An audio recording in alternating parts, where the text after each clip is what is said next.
Welcome to the August 20th, 2019 Board of Commissioner meeting. Please silence your cell phones, pagers, and other electronic communications devices. Agendas are located at the back of the chambers.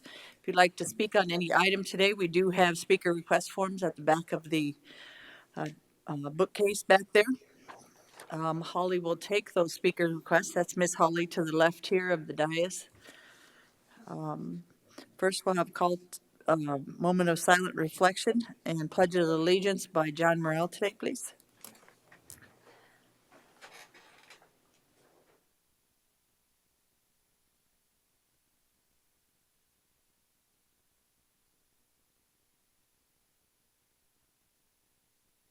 Pledge allegiance to the flag of the United States of America and to the republic for which it stands, one nation, under God, indivisible, with liberty and justice for all. Thank you. First, we'll have a review and approval of the agenda, please. So moved. Moved by Drews, Second. second by LaCroix. Any discussion? All in favor say aye. Aye. All opposed? Motion carries. Next, we'll have the consent agenda by Ms. Holly. Good morning, Commissioners. Holly Hennies, Commission Office Manager. For public notice, the Board of Commissioners uses a consent agenda to act on non-controversial and routine items. The consent agenda is acted upon by one motion and vote of the Board. Items may be removed from the consent agenda and placed on the regular agenda at the request of a board member or a citizen. Today's consent agenda contains the following items. Approval of the minutes from the regular meeting of August 6, 2019. Number 6 is to schedule a public hearing at 9:15 a.m. on September 3rd, 2019 for Budget Supplement SP 19-016 for the General Fund Law Enforcement budget. And finally, number 7 is to recognize and thank the volunteers for the month of July 2019 as submitted by Human Resources. Thank you, Ms. Holly. At this time, do we have anybody from the public who would like to speak on item 5 through 7? If not, any commissioners who would like to pull items, any item 5, 6, or 7? Number 7, please. Number 7? Please. By Roskinick? Yep. Not, can we have approval of number 5 and 6, please? So moved.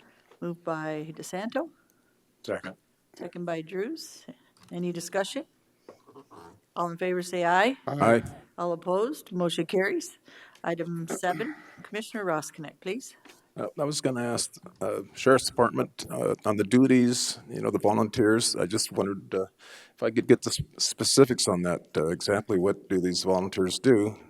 I know there's a lot of volunteers, and I want to take this time to thank them right now, but I just don't understand exactly, if we didn't have them, what the consequences would be. Madam Chair, if I may, Kevin Tone, Pennington County Sheriff. We use a lot of volunteers at the Sheriff's Office, somewhere in the neighborhood of about 125 throughout the year. And it's a wide variety from our cadets, which are kids that are looking at maybe getting into law enforcement, all the way up to seniors. And then in between, we have our police chaplains, we have our reserves, we have search and rescue, and then we have a number of people that come into our facilities, the jail, the juvenile center, the care campus, and do products or programs like Narcotics Anonymous, Alcoholics Anonymous.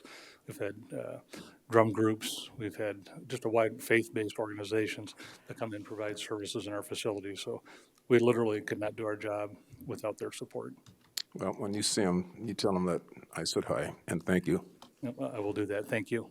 Appreciate it, Kevin. Commissioner Drews. Thank you. Well, in addition to Sheriff's Office, which we really appreciate those volunteers too, but we have probably well over 1,000 volunteers that operate monthly in this county, and all of them are appreciated. We have probably fire personnel of 450 volunteers out there. Right now, the Central States Fair is going on. That would have a difficult time operating under the budget out there if it wasn't for all the volunteers that step forward and becomes a part of that. So we just appreciate all the volunteers that step forward on a daily, weekly, monthly basis on behalf of the county. Thank you. Thank you. Anybody else? Any other discussion? Not, approval of number 7, please. So moved. Moved by DeSanto, Second. second by LaCroix. All in favor say aye. Aye. All opposed, motion carries. Number 8 is partnership request for upcoming 2020 census. Mr. Robert Tim. Madam Chair, Sir? Thank you very much for allowing me this opportunity to speak this morning. My name is Rob Tim. I'm a partnership specialist with the United States Census Bureau. I began my job on July 8th, and so be gentle. I've only been in it for a little over a month, but my responsibilities are Western South Dakota and state government, and what that means as a partnership specialist is that I work with governmental entities, organizations, nonprofits, and what have you, to get information to those entities so that they can encourage the people they serve to take the census when it comes this next year. And in your packet, there was some information that Ms. Hennies provided as well.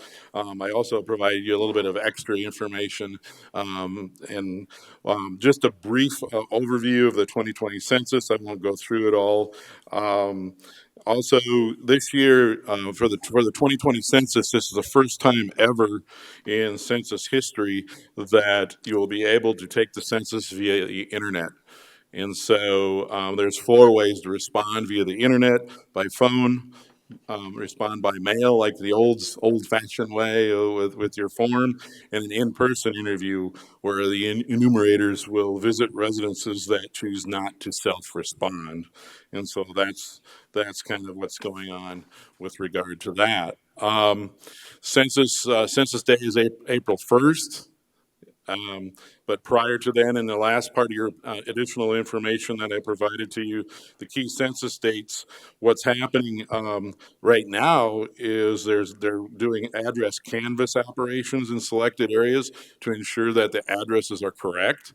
And also recently, I think they also completed new construction canvas where maybe there was some new construction that was done between 2010 and 2020. Well, this hasn't quite jived with what the census folks have in their database. Lastly, one of the things that occurred in the 2010 census was that the census determined that there was an estimated 5% undercount of children ages 0 to 5 years old, and that's in your packet as well. So what does that mean?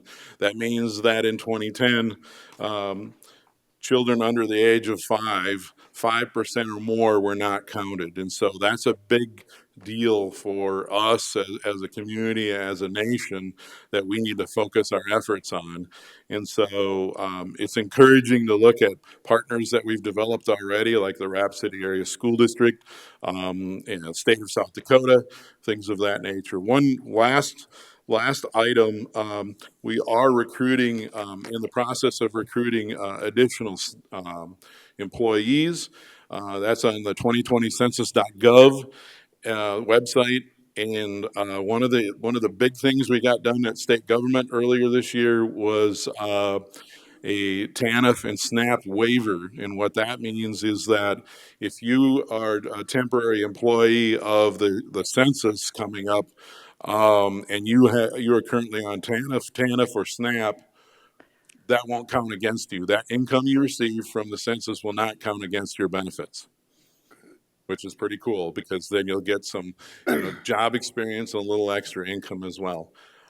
With that, what I'm requesting today is your approval of our request to partner with Pennington County, and Pennington County partnering with the U.S. Census, so we can get the word out to folks that this is super important. And then when it comes time to take the census, you need to do it. So, Mr. Tim, Yes, ma'am. you said partner, so basically what's our part in that? You have to look up some of our data from different areas or in our departments, or how are you partnering with us so we help? Essentially, the partnership is anything that the county wants it to be. What it essentially comes down to is maybe putting some posters up or putting some window clings up saying, census. It's more of a public awareness campaign more than anything. It's I think the census already has most of your data anyway, according to what the planning department told me. So I think the census knows all about you already. So maybe not you personally, but Ron's kind of getting on the commissioner connected. But no, it's just, it's really an awareness campaign more than anything, to get into people's heads that this is coming. And then when it's here, you need to take, it's gonna be 10 questions.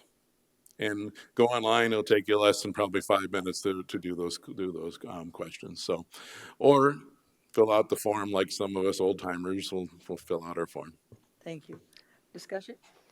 Madam Chair, Commissioner I DeSanto. suppose it could be something as simple as just announcing it at every commission meeting that we have, that the census is coming and please participate. It could be as simple as that. Could be as simple as that. Madam Chair, Commissioner Roskinek. I'll make that motion that Pennington County partner up with the United States Census Bureau and the system and public awareness. Motion by Roskinek. Is there a second? Second. Second by DeSanto. Any other discussion? Not? All in favor say aye. Aye. All opposed? Motion carries. Thank you, Madam Chair. Thanks for coming, Rob. Resolution approving contract for private development tax increment financing district number 4, County of Pennington. First, probably the developer to do an explanation, and then any questions from the board. Your name, sir? Morning, Madam Chair. Roger Tellinghusen on behalf of B1 Development. Good morning, Commissioners. The contract for private development has been thoroughly vetted with Michelle Hoffman from the State's Attorney's Office and with some of the commissioners. I think we've had an opportunity to review it with you. But essentially what it provides is that, in a very condensed nutshell version, I guess, is that once this TIF is established, or it has been established, and once tax increment funds come into the county, they'll go into a special fund, which will then be paid out to the entities that, in this instance, there's 2 TIF districts in Box Elder that will receive those funds first. And once those TIF districts are completely paid off, then and only then will the increment monies that are generated be used to repay the cost of the public improvements that are going into the Seeger Drive Industrial Development Area and the Box Elder Special Event Center. And that's kind of it in a nutshell. This document really just provides for that. I think it's important to note that the improvements that will be put into the Seeger Drive Industrial Development Area and the Box Elder Event Center will go in probably the first 18 months once this contract is signed. But the payout will be a much longer period of time because it will take some time before that development in the Seeger development or in the Seeger Drive area actually takes off, and we see an increase in assessed valuations, which then in turn creates the increment that's used to fund these improvements that will have been put in by B1 Development. So with that, Madam Chairman, I'd be happy to answer any questions. Thank you, sir. Discussion, please. Madam Chair, Commissioner LaCroy. I'm just going to reiterate on the origination of this. I abstain because of the Seeker Drive development. I think indirectly will affect my employer, and I felt it was best that I abstain. Right. Because part of this tip is $7+ million to Seeker Drive, which is on the other side of the highway besides the convention center. So Right. I just want to reiterate why I'll be abstaining. And I'll make the statement before. I've got somebody who I can consult with if the vote ends up being such and such, but then I can come back, but I felt it's best to abstain. Thank you, Commissioner LaCroy. Discussion? Madam Chair, Commissioner Drews. I think this is a excellent partnership with Box Elder. Being a beneficiary of this, I have full confidence in the developers on this project, and I think it's something we need to move forward with. Discussion? Or motion? Do we have a motion? Madam Chair, Commissioner Drews. I make the motion to approve the resolution and the chair's signature approving the contract for private development tax increment financing district number 4, County of Pennington. We have a motion. Second. Second by Commissioner Roskinek, first by Drews. Any other discussion? All in favor say aye. Aye. All opposed? Motion carries. Item 10, any other business? Let's see. This is about the budget. Is there any other business relating to the preparation of the 2020 county budget that we need to discuss or move forward with? And I know Cindy has some information, and then we can visit from there. Thank you. Your name, ma'am? Morning, Commissioners. Cindy Moeller, Pennington County Auditor. Thank you, Ms. I Cindy. did prepare the number that Commissioner DeSanto asked for if we completely reduced, got rid of the COLA for 2020. And that would actually reduce the budget by $975,980, which would 975? increase the reserves to 16.47%. Commissioner DeSanto, did you have a question for Ms. Cindy, since that was your, Was that 975? 975, yeah. it's on your second page, if I'm correct, Commissioner DeSanto, of your pink sheet? If you need the rest of the information. Any other discussion? Madam Chair, Commissioner DeSanto, please. I think that this would be a good idea to move forward with this cut. Well, not necessarily a cut, but just not, given the COLA increase this particular year, continue with the steps so that we don't wind up with a compression situation on the steps. But to save $975,000 is a bit of a nip in the budget and would help, I'm sure.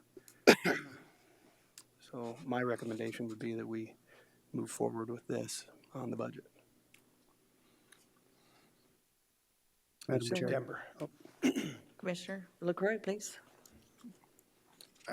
First of all, I'd like to thank Mark for asking for the numbers and actually throughout the budget process referring it to the department heads to come back with their savings. I think they did an outstanding job. I think we were at $977,000 and we got it down to 190. They come back with a 190, and then with Donna's, it's down to 160.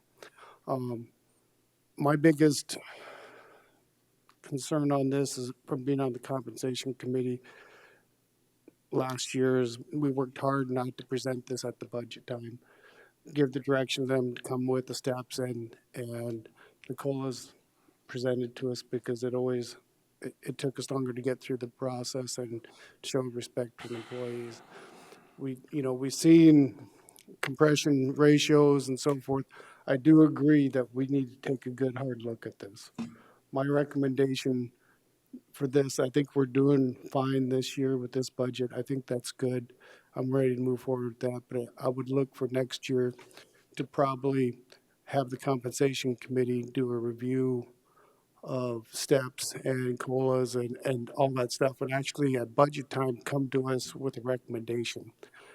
Because I think that's what they do, and I think compensation and CPIs and all that stuff should be discussed in that group. We do employee reviews and stuff in executive session, and I think you can get more discussion in a smaller group like that than from the dais. And so that would be my recommendation for next year is that the compensation committee come to us with a recommendation of what some changes. We're doing the wage study this year, correct, John? And so we'll have those numbers, and I think once we get those numbers, that gives the compensation committee something to look at. And we've got two commissioners who are very well attendants of that. And we could also, as other commissioners, attend those to work on those too. I think it's better to have a roundtable meeting with compensation than it is in a public forum.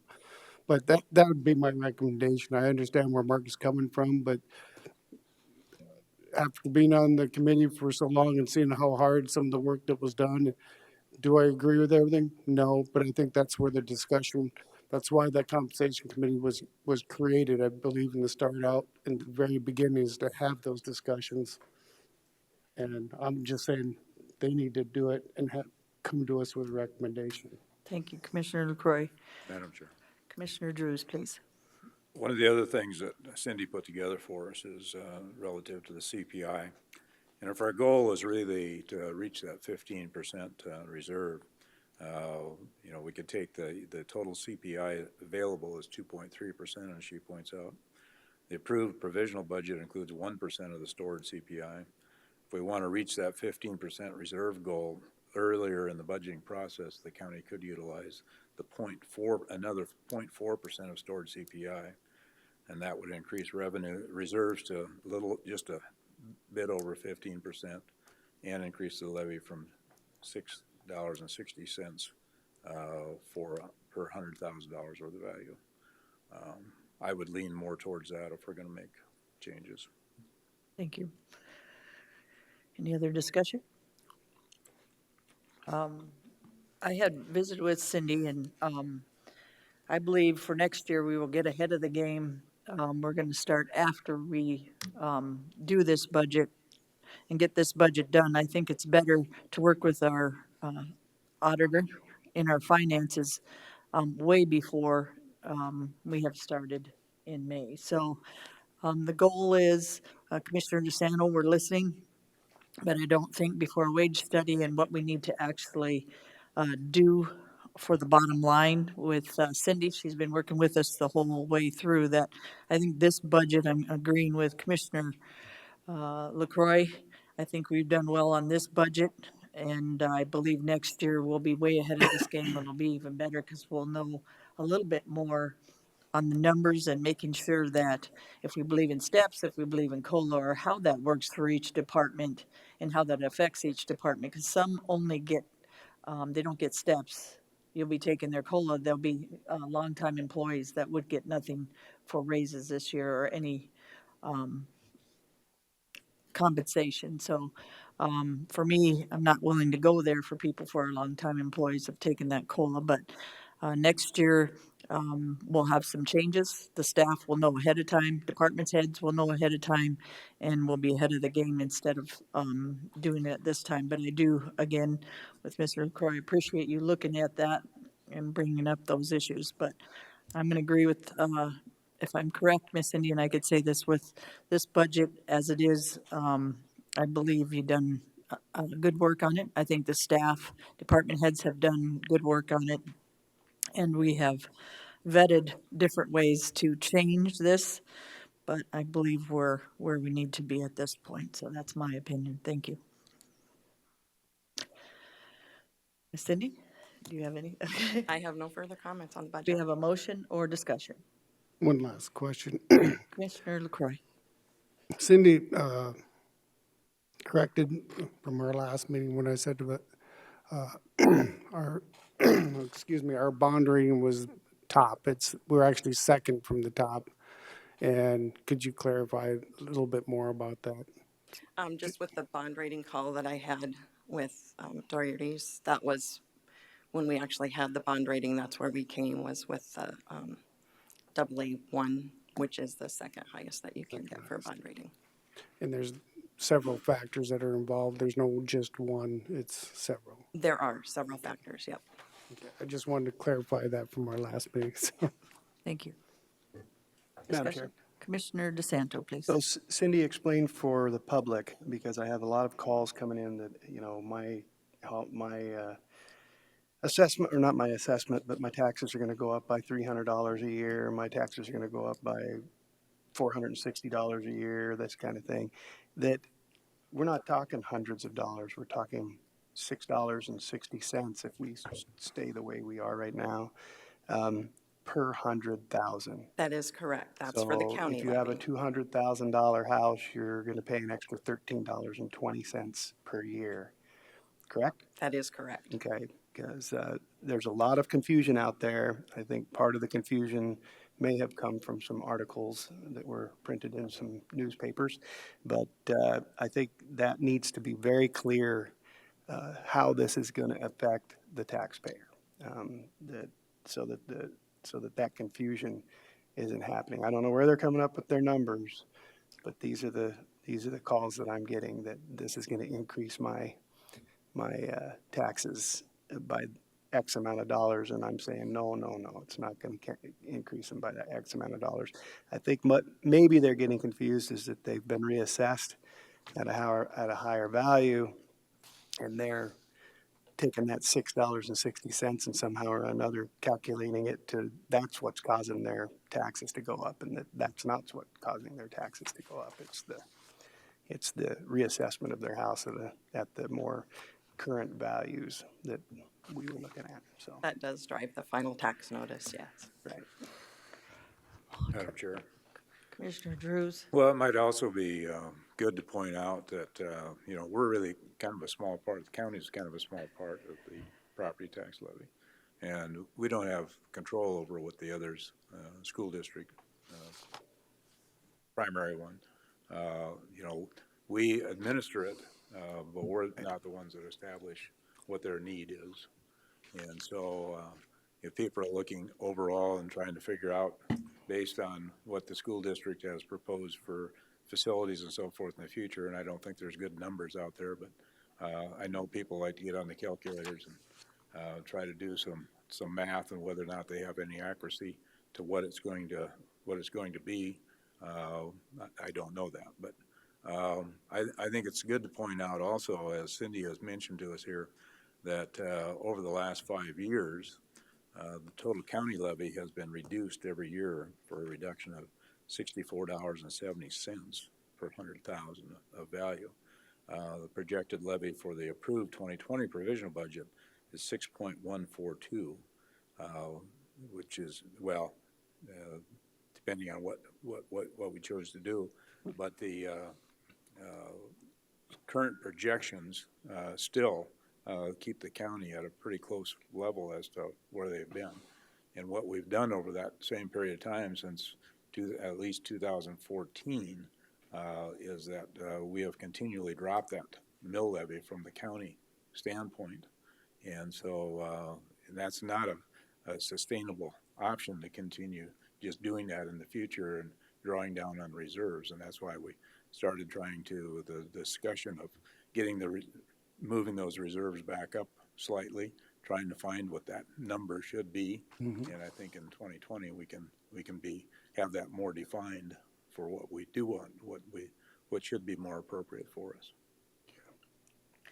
Madam Chair. Commissioner Ross Connect, please. I agree with Mark.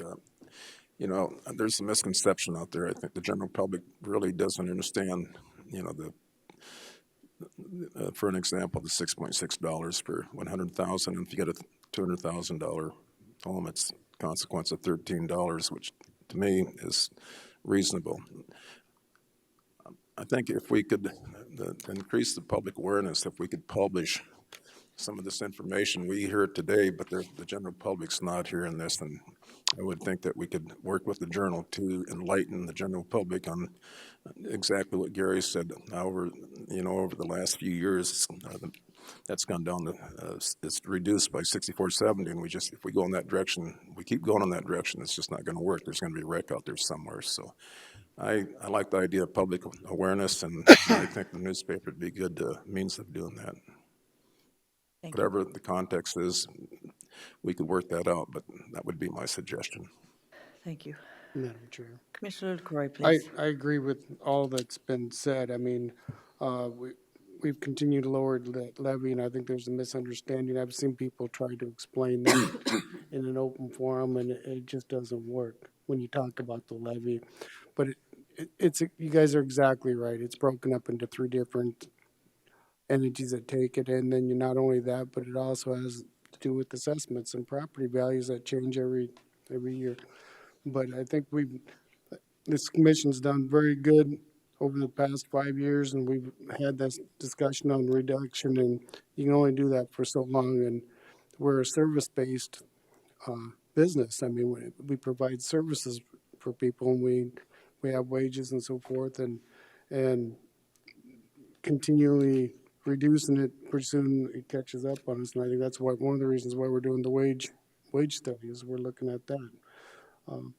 So I think this budget's very doable, and I appreciate Gary bringing up on the reductions for since 2015. I mean, if you look at 2015, we reduced it by $32. I mean, it's pretty good work for this commission, but I think with this time of year, this year, you know, with the increased court costs and the bridges and so forth, I think I think this commission took a good hard look at the employees and realized that we needed to add some more employees in certain departments in order to get more efficient for the services we provide, because we've held off on that for so long, and I think this is an appropriate budget. Thank you. Do we have a motion or more discussion? Madam Chair, I just want to point out one additional thing as far as for public knowledge. Lloyd and I have been working with the state's attorney and the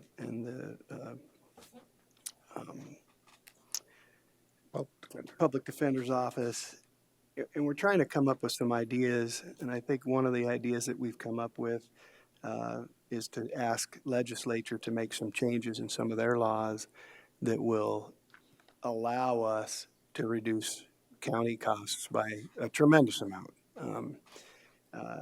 And so that's something that we're going to be working on over the next probably, 6 months, Lloyd, to try and get legislature to make these changes that we're talking about. And I'm not going to bring up the exact changes right at this point in time, but there are some changes that legislature can make that have already taken places in states surrounding us that would directly affect how many people we're prosecuting and reduce that cost tremendously. So hopefully we can get that accomplished in this upcoming legislative session and maybe reduce expenditures that we have tremendously, which would obviously reduce our budget. So. Thank you, Commissioner Sano. Any other discussion? Move for approval Move for as written. as written. Commissioner LaCroy, is there a second? Second. Commissioner Drews, any other discussion? Not, all in favor say aye. Aye. All opposed, motion carries. One thing we'd like to do, I think, as a team here is thank the department heads, the employees, and Miss Cindy, Miss Holly, Miss Joan, for all their hard work in helping us get to where we are today. And John has helped us tremendously as well. But the staff, you're amazing. When we need you, you come forth and help us. And the next year, we're asking for your help again and see where we can go in the future for Pennington County. So, Cindy, we couldn't have done it without you. You were very much a part of how this budget came to be and what will happen in the future for us. So thank you again for all your hard work. Madam Chair, John Commissioner Morrow, John, Pennington County Human or Resources. Commissioner. So I just wanted to clarify on the last motion. Was that a motion to remove the COLA or was that a motion to leave the COLA intact? Miss Cindy, I'm going to have you give a brief information for everybody listening. So thank you, John, of what we're doing this At year. this point, the way that I interpreted your motion is just to leave the provisional as it is, and that's how it will go forward to the actual budget hearing in September. Okay, could you read what we're doing for the staff and the community? The budget total is going to be $103,965,223, which is going to put our projected reserves for the general fund at 14.75% and increase the levy by $4.80 per 100,000. $4.80. And that's not taking COLA or steps from anybody, That is correct. okay? That was the intent of my motion. Yes, sir. Does the department head, staff, any of the employees today have any questions for Miss Cindy or the board today? That was a good question, John, just so everybody was on the same page. All right, Ms. Chairman, Commissioner LaCroy. I just want to reiterate, I don't know how the commission feels on what my statement on the compensation committee meeting, but at some point, we might have to put that on the agenda for direction to do that. Okay, I appreciate that, Commissioner LaCroy. All right, thank you, Miss Cindy. Any words of wisdom? All right, Not on the budget. thank you. Appreciate it. Item B is new special retail malt beverage and wine license, Rushmore Hockey Association. Yes, this is for them to hold an event on September 14th for their Jam for Zam fundraiser. We have a motion? Motion to approve. Motion by Roskinick, Second. second by LaCroy. Any discussion? All in favor, say aye. Aye. All opposed, motion carries. Thank you, Commissioners. Thank you, Ms. Cindy. Thank you, Cindy. Mr. John. Good morning, Commissioners, Madam Chair, John Morrow, again, Pennington County Human Resources. So we have a memo that we submitted. So when I say we, our county auditor and myself actually worked on this, we're working to transition our current pay period structure from a monthly structure to a biweekly structure. The data that surrounds that process is included in the memo. What we're looking to do is actually have this transition take place beginning in October, with it fully transitioned to a biweekly pay structure by November. The information, again, is in the memo. We're asking for two things with this memo. One is a motion to actually approve the process change from a current monthly pay process to a biweekly process. And the second is to allow one-time conversion of benefit time for exempt employees up to 61.33 hours, again, to help make sure that they're paid fully as we go through that transition process. Okay. Any other? No, again, there's a lot of information. Okay. So as we looked into doing this, this has been played with for a number of years.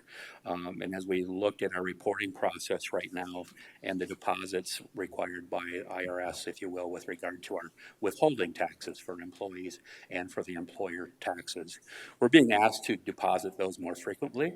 It's difficult to estimate what those would be if we're not processing our employees' payroll more frequently.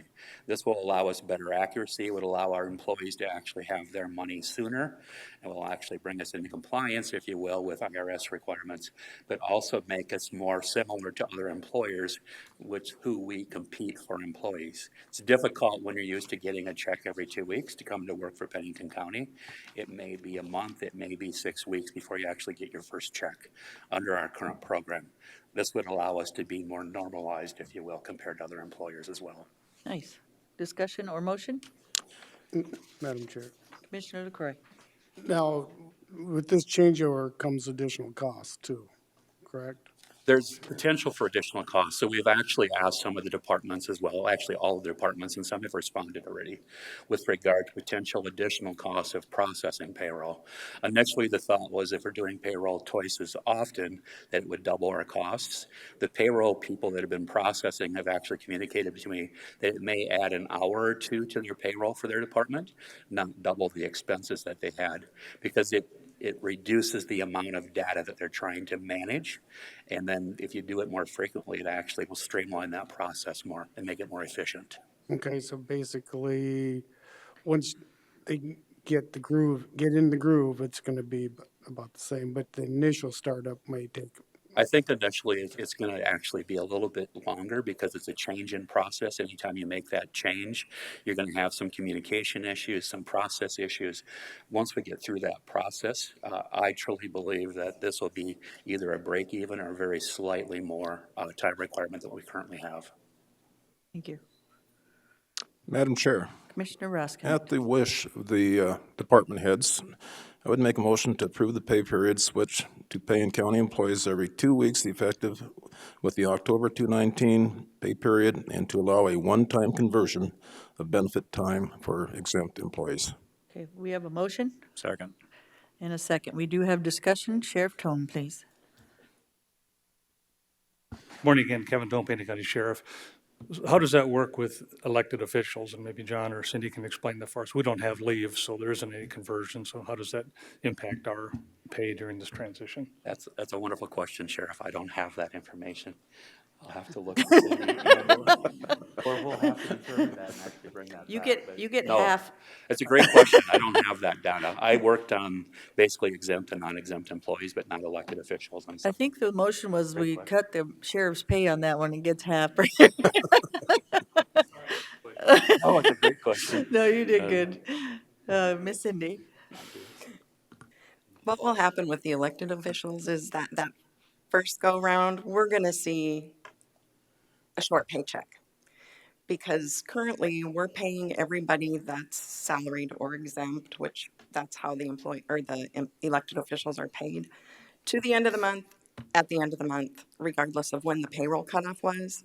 Now we're gonna make the payroll cutoff be that every 2 weeks. So on November 1st, those people normally would have been paid through the end of October. And we're gonna back that up and only pay them through, is it the 19th. 19th of October? So that first paycheck is going to be short. in October. Okay. Sheriff, questions? Good question. Just so I understand, then it'll be short, but then corrected in the next paycheck? It won't be corrected. We will be put on that every 2 week cycle of being paid the 80 hours. So do we lose money or do we stay whole during the process? We lose money. I guess fundamental fairness for all the elected officials, which includes you and us, I don't know why we would lose money out of our pay in the process. This seems Right. something's out of whack, so. Are we out of whack, Cindy? This goes back to before my time. Yeah. I mean, even before I was an employee with Pennington County, Okay. where when you came to work, if you worked a week, you still got paid, and the cutoff was the third Saturday. You still got paid to the end of the month, even though you hadn't worked those hours yet. So you weren't lagging after the cutoff. You got paid to the end of the month. So everybody that was employed at that point was paid ahead always. Every month. They were paid to the end of the month. Everybody was paid 173.33 hours every month at the end of the month.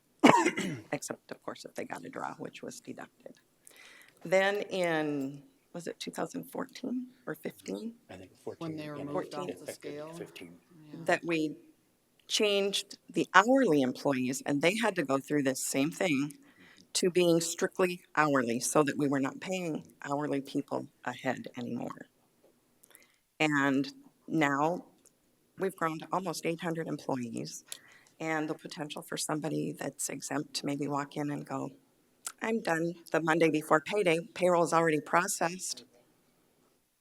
We pay them for hours they haven't worked or aren't going to work. And so, since we had to make this change anyway, I decided maybe it was a good time to switch to paying our exempt folks to that payroll cutoff also. So I guess, Miss Holly. Cindy, is it allowed, or like a friendly amendment for the commission to allow full payment for the 10 elected officials so that they are not short? Absolutely. I think so. So that could be an amendment to the motion to make sure that our 10 elected officials aren't short and would receive their full paycheck, since they aren't granted leave by the legislature. Okay, except for the sheriff? That'd be nice. I'm kidding, he brought it up. Madam Chair, Commissioner DeSanto. if I'm understanding this correctly, this is only affecting the elected officials Correct, as Correct. far as shorting them. correct. Right. Our employees are not getting shorted. Unless they don't happen to have enough leave to use for that 61 hours, then they would actually have a shorter paycheck. If they don't have enough leave to use, they would have leave without pay and it would short them.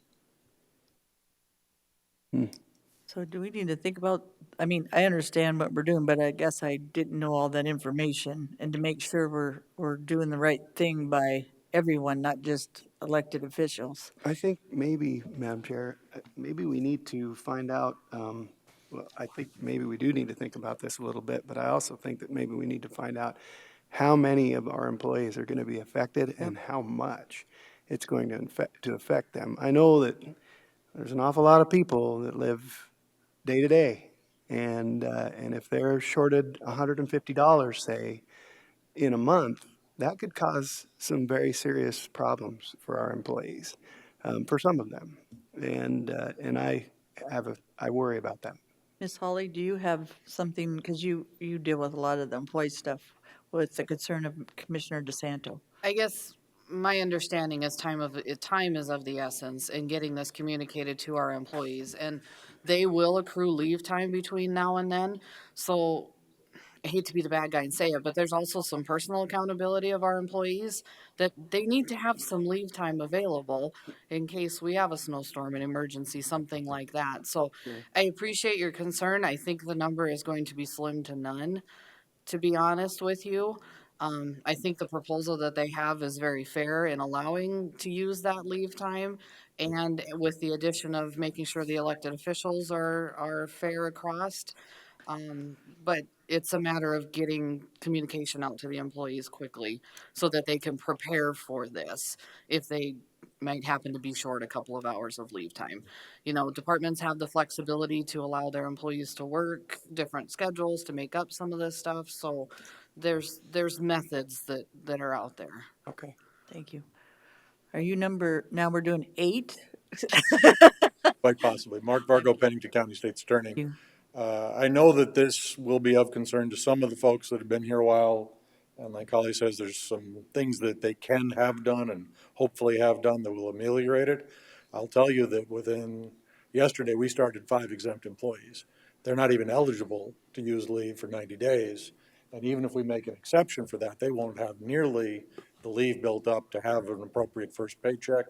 And that'll wipe out everything that they have in terms of leave. So it is going to hit more than just the elected officials. And so I think Commissioner Santos' question about who's going to be affected and how deeply, they came on board having no idea that this was coming. Okay. Miss Cindy? Yes. So I believe we have an answer to address that for the newer employees, the ones that started actually this week on Monday, because it's the beginning of a new pay period. We're actually going to be able to cycle them right on to the new pay process without any hit to their benefit time, if you will. So they'll still be compensated. As the new ones have come on board, any exempt employees, we had talked about actually making them whole from the get-go versus pushing them back to our current monthly structure. It made more sense just to cycle them right into the new process initially. So I had forgotten. The other thing I wanted to point out too is that we've met multiple times to go through this as a comp committee and as another group that works with the compensation and pay cycles. We've developed a presentation for the employees. There's an FAQ document that's 4 pages in length, as well as the calendars that I included in the memo for review to help tie the ends together as far as, okay, what's happening? When is it happening? How will it impact me? The first presentation actually to employees is already scheduled for tomorrow morning. So again, time is important. Miss Cindy, anything else to add? I just would like to add that we did think about the new employees. We had not communicated that to the department heads yet, because we didn't want to start paying them the old way, basically, now, and then make them switch and be short. So we thought, well, we'll just pay them exactly from the third Saturday to the third Saturday so that they are not going to feel the impact of this when we do make the switch. Thank you. Department heads, any other questions? Did we miss you on anything? Madam Chair. Just a sec. Commissioner LaCroix. Thanks for the details on that and answering those questions that Mark had. I guess it seems to me what's left to discuss here, since we have department heads here, they're the ones that can end elected officials. It's going to affect them. How do they feel about that? Well, I mean, we don't know. How many hours is that going to be short? 61.3. And you normally get paid 80, so you're going to be short. Well, see, they get paid 173.33 now on the monthly cycle. Even though we only work through the third Saturday of the month, we're getting paid for the entire month because the way the payroll structure is set up with the monthly pay, we had to average the number of hours over the course of the year. 173.33 times 12 gives us the full year of 2,080 hours. It was simplified when we put this process in place initially to do that monthly pay cycle for exempt employees. And as Cindy mentioned earlier, we transitioned the hourly or the non-exempt employees to this proposed process about 2014, 2015. So it was discussions and approval in 2014. It was implemented then in 2015 for the rest. We don't know why it wasn't done for all the employees at that point. It probably would have been wise to do so, but we're asking to put that standard process in place now for everyone. Yeah, I understand that. Yeah, okay. So I didn't I think answer that the was the question. I'm second time sorry. I heard that. So he's covering everybody but the Yeah, elect? the elected Okay. officials, and so we can go through the spiel, but bottom line is, how much is it gonna affect the cost, or how much they can be short for elected officials? Do you wanna do it, or don't you wanna? Because it's only the elected officials that are gonna be pretty much shorted. The rest can use It's time, comp, and so forth. a little more than a third of their paychecks would be Third. actually short. Okay, so that, Yes, there you go, a yes. third. So, So you figure a third of your paychecks. so the motion on the floor is to approve the pay period switch paying county employees every 2 weeks effective October 19 pay period to allow, I can't read my writing, I wrote over, a one-time conversion of benefit time for exempt employees. So if you wanted to amend that, to include the 10 elected officials, on that, they would readjust it. If you don't, then don't make your motion, so it's not including the 10 elected officials. That's the bottom line. Suggestion, Sir? or question to Cindy. Cindy, does that part have to be, can we decide on the elected officials at our next meeting, but approve this part, move it forward? Yes, you could. Okay, I'm okay with the motion. I don't know why you would, so. Madam Chair, Commissioner? I don't know why we would wait on it, so I would offer that as a friendly amendment to the current motion to. To include the 10? I Okay. would second that. So there's a motion and a second to include the 10 elected officials on that. Any other discussion? Madam Chair, Commissioner Roskinick? is it inevitable that sooner or later, we're gonna have to do this, just to conform to IRS regulations? They don't mandate how an employer pays, but to be competitive in the marketplace, it's much simpler to recruit if you can have a standard pay program. Okay. And one of the other benefits, it was my understanding at the compensation meeting, is that we're gonna find a lot less mistakes and discrepancies doing it on an every 2-week cycle opposed to on a monthly cycle. That was one of the benefits of doing this. I personally would agree. I know was that I've my processed understanding. payroll both ways in the past. It's much simpler when you have a smaller group of data points to actually consider. It's easier to manage, easier to process, and much quicker. The bottom line is I do not want to make Cindy's job harder. Yes. Madam Miss- Chair, Oh, sorry. Commissioner Drews? going back to what Commissioner DeSanto was talking about, do we have a number on that, on those exempt employees that are going to lose basically the 61 hours then? Do we know how many that actually impacts? No, as far as the exempt employees, no. I can run that data. I think I can run Yes, that we can data. run that So we data. can do that through an accrual report. That we could have that for you yet today. Okay. So my follow-up question to that is there a way of correcting that, just like we did the elected officials? Once If we you identify. want to allow us to pay them through the third Saturday, a full paycheck, a full 173.33 hours without utilizing any leave, that would be up to the commissioners.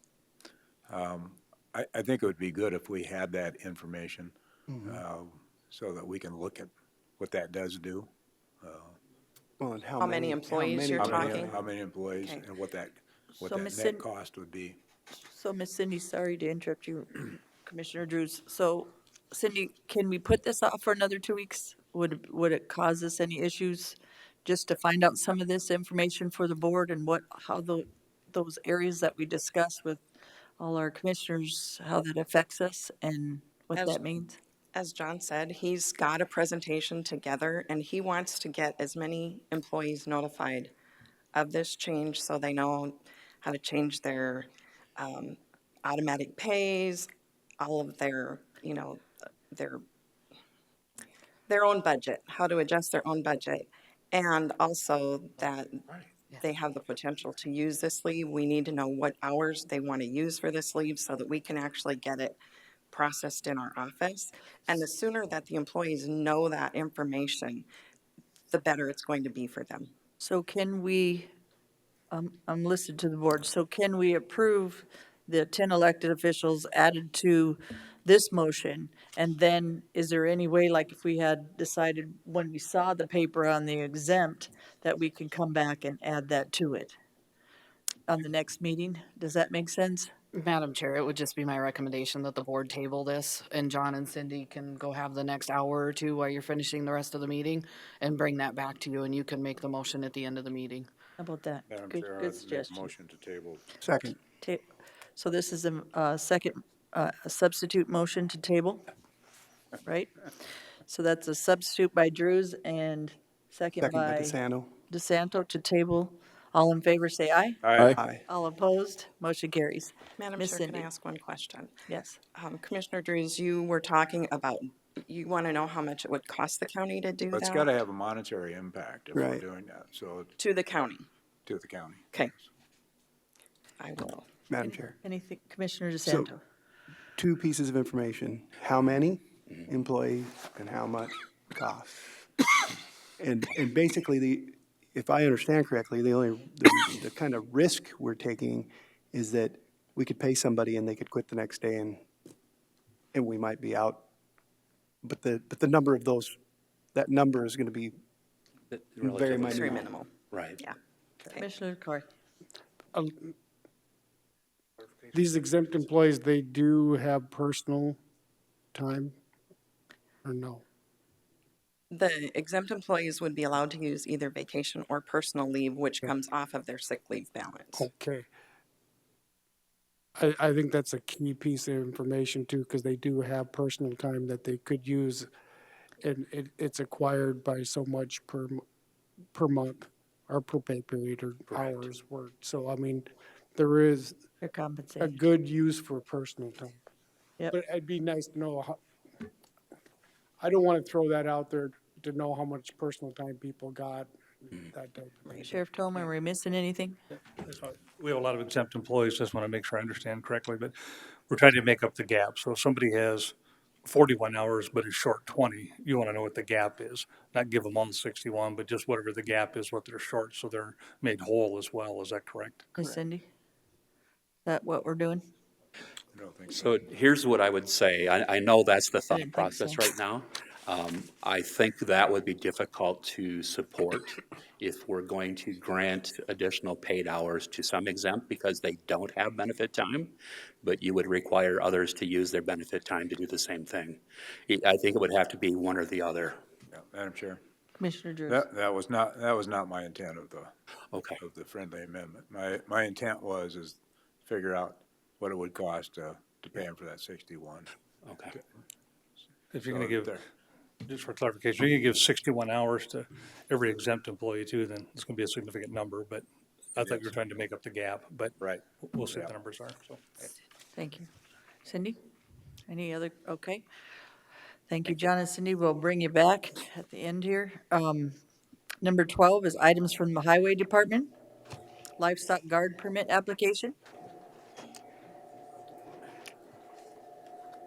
Wasn't there an? Good morning, Commission. Morning. Joe Miller, Pennington County Highway.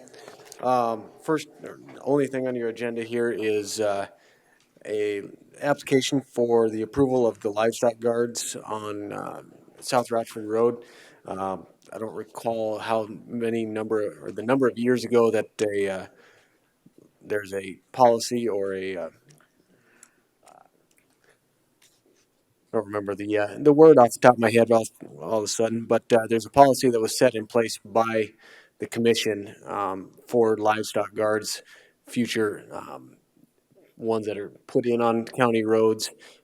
They are the sole responsibility of the benefited landowner. This request comes from the livestock manager for Pesla up on South Rochford Road. He is in the audience here. There is a map attached to your agenda, but I'll pull that up here so everybody is aware of where that's at. Joe, and we do have some in other areas, if, on your paper, guys, if you want to look at those. Yeah, there is currently one. I believe it's on I've- over here. So there is currently one on East Slate Road, and it's my understanding that they have since acquired this Borderlands Ranch down here. But this cattle guard on Slate Prairie is not wide enough. The buffalo have jumped that in the past. And I'll actually invite Joe Buck up here to kind of, I guess, go over why he wants these. Sir, Joe Bucklum, manager for Peshla. Actually, you can see the cattle guard right there. And the ones that we are requesting would be at the junction right there where it tees. One would be right where his cursor is, and the other one would be right there. And then one to the north of the property at the boundary, right a little bit further down, yeah, right in that area vicinity. The reason that we request these grates would be one for public safety when we move our bison from the west side of the highway to the east side of the highway, or vice versa, east back to west. And if they, when in that process, they will be contained in that area. As we know, bison are a little bit different than cattle, and we want to make sure that we can keep that safe while we're doing this.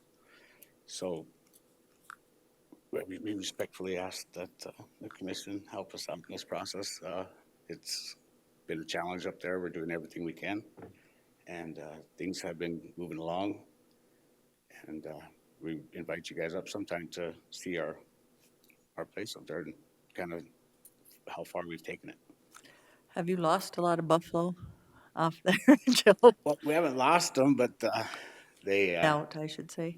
we've had a few instances that people, let's just say, have left the gate open or something here and there, making it a little difficult for us. And since then, we put locks on our gates, and we're putting cattle guards in the interior fences. We're putting electric fence up. We're doing a lot more to ensure to keep our bison contained in our area. So, yes. Thank you, sir.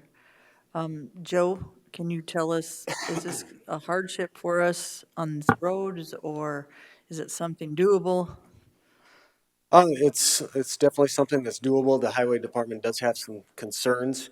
As I said earlier, there's a policy that was put in place. I don't know how many years ago. I don't recall the year on that. The drawing that Mr. Buck provided puts the two here on East Slate very close to the intersection. We would request that those get set back far enough so a vehicle's not turning on those as they turn the intersection. They can be very slippery, especially when covered in snow or ice. They're steel, so that they become iced up pretty easily. And then,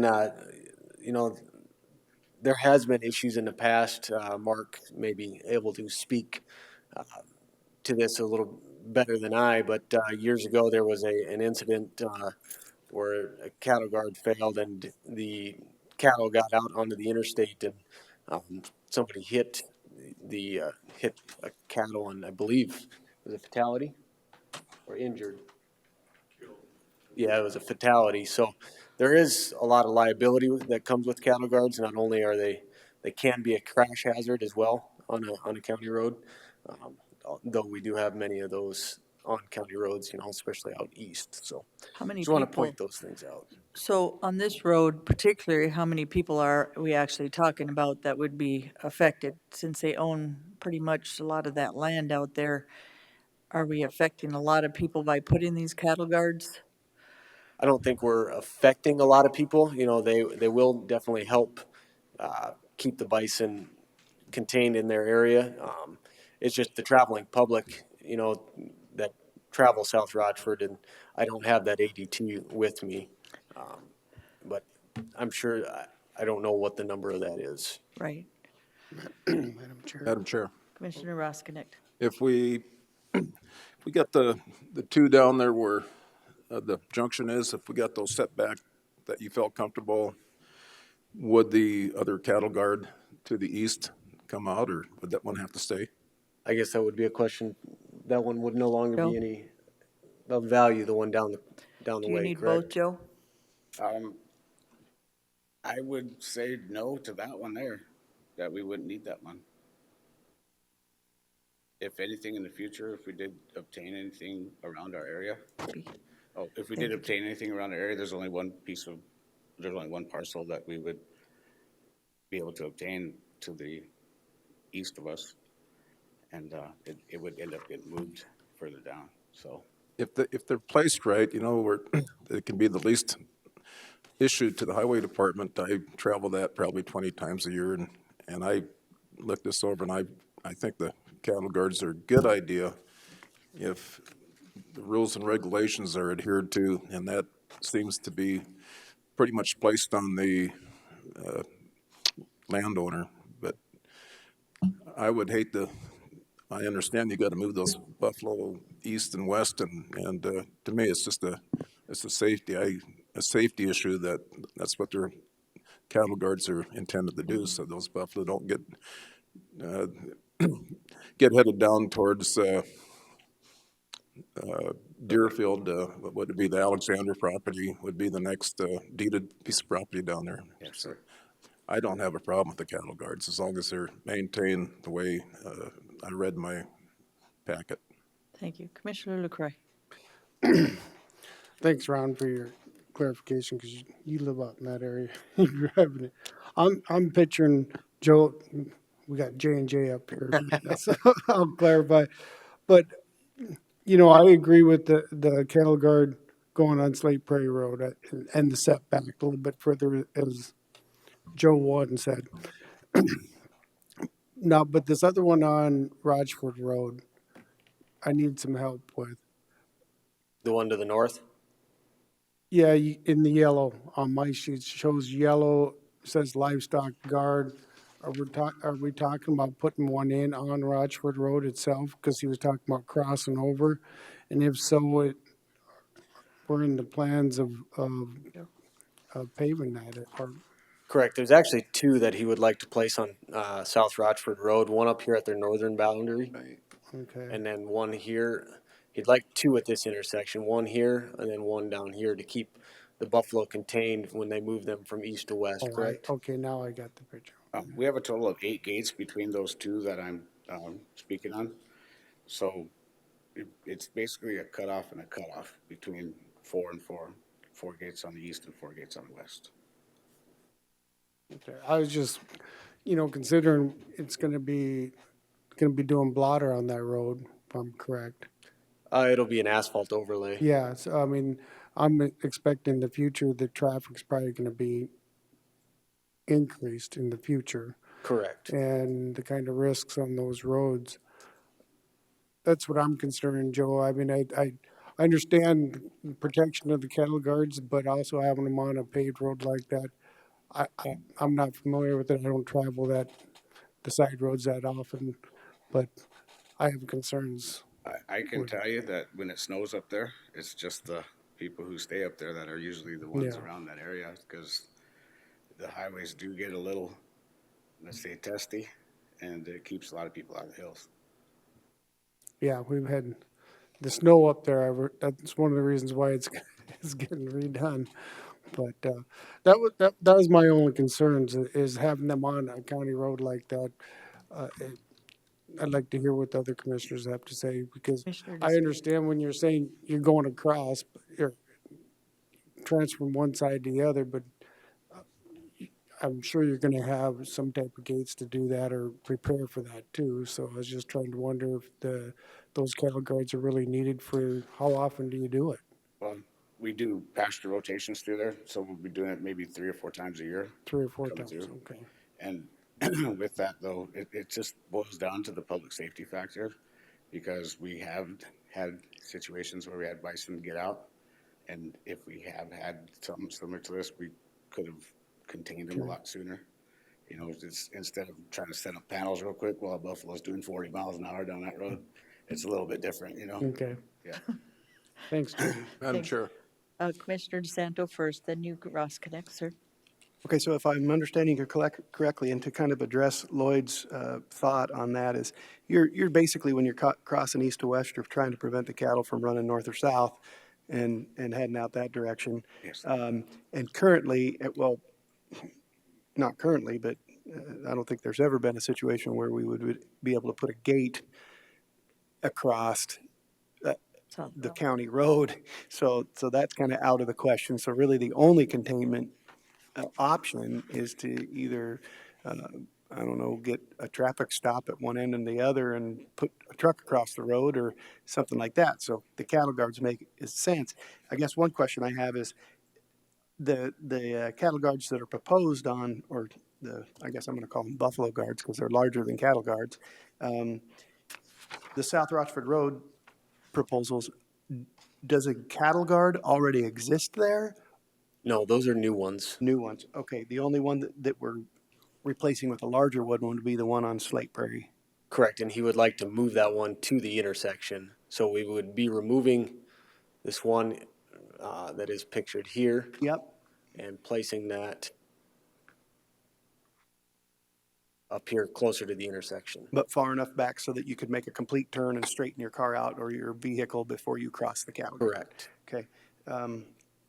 And so, in my mind, there really isn't a safe option other than buffalo guards at either end to go across there. And if we're going to put those in, what's going to be the consequence when we do pave the road? Who's going to absorb the expense of whatever additional work we have to do to accommodate those two guards that we're putting in? That would still be the landowner or the bison You understand manager's that, Joe? You'll responsibility. understand that, basically the maintenance of it. Okay. While they're in place. Okay, well, I don't have a problem with getting them put in then. I don't think there's an alternative, frankly. And they can prepare ahead of time, knowing with that road coming and working with the highway department that when they put those guards in, that they're knowing what's gonna happen in the future, which they already know anyway, because Pace Law was here the whole time when we were talking about Rochford and paving, so, and they were in favor of that and actually, spoke with us for that, so, I know some have got loose, and I think that's a pretty big safety factor over cattle guards, because you know a cattle guard's there, but you don't know a buffalo is. Yeah. If you hit a buffalo or a buffalo comes at you, that's gonna be a lot worse than a cattle guard, I believe, in the future. So, I'm with you, Joe. The main thing is to work with our highway department to make sure where you're putting them and how you're putting them. So the guys that are actually doing snow removal and stuff, that's a huge thing for them, that we're doing it so it's making at least possible impact for those guys trying to keep your road clean as well. So we appreciate that, Joe. Thank you. Madam Chair, Commissioner Roskin. this would be a lot easier to interpret if we could show the property boundaries. Because when you see the property boundaries, those cattle guards totally make sense. Because how many acres we got up there? 1,400, 1,500 now? Oh, we're around 2,400. 2,400, largest so. parcel, yeah. Yeah, so the cattle guards are basically at the end of the, at least north and south, that they're basically at the end of the 2,400 acres, right? Yes, sir. Yeah. Yeah. So we don't have a motion yet. Madam Chair, Commissioner move LaCroy. for approval. Moved by LaCroy. Second. Second by Roskinick. All in favor, say aye. Aye. All opposed, motion carries. Thank you, guys. Thank you, sir. Thank you, Commission. Thank you, Joe.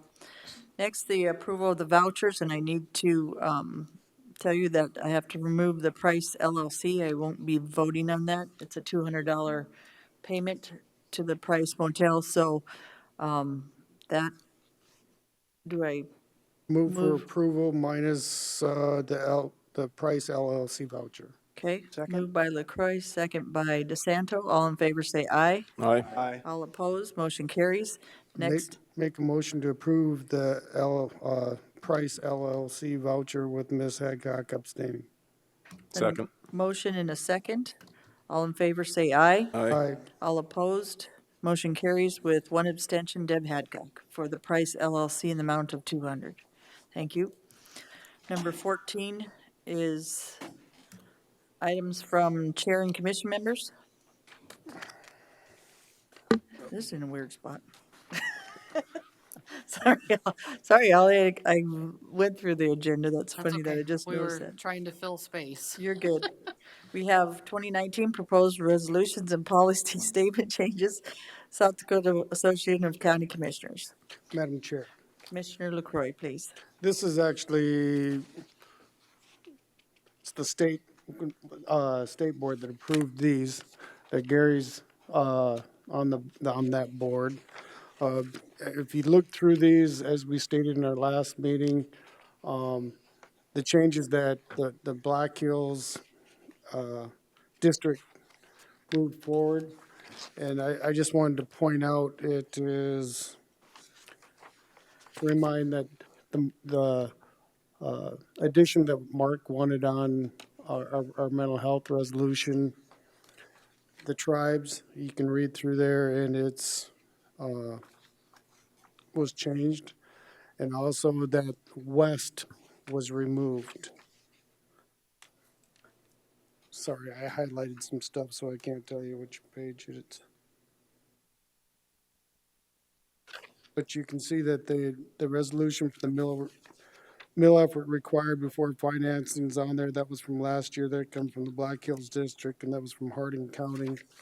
And yeah, also had Harding County had some other ones on there. But if you look through these, ours is going to go to, was recommended for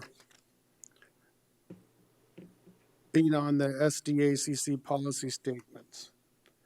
And I just wanted to point that out, that also Minnehaha had a resolution for the mental health and drug and alcohol intervention treatment programs. If you read through that, that's where they support more funding for alcohol and drug treatment and mental health, along with our resolution for mental health services in South Dakota. So one of the things on ours, I still want to point out that I think really sticks out, and I think Gary and I both stressed during that board meeting, was the comments that the mental health problems, along with everything else, is no one entity or organization's can handle it. That all stakeholders must come together, including private organizations, cities, counties, the tribes, the state, and its legislator, combined efforts to provide additional mental health services in South Dakota. We agreed to take out the West because everybody that was in attendance at that meeting was in support of as a whole. You guys kind of understand? Madam Chair. Commissioner DeSanto. I'm a little concerned about taking that out because, and I hate to say it, but it just seems like East River gets whatever they want, and that's where things happen.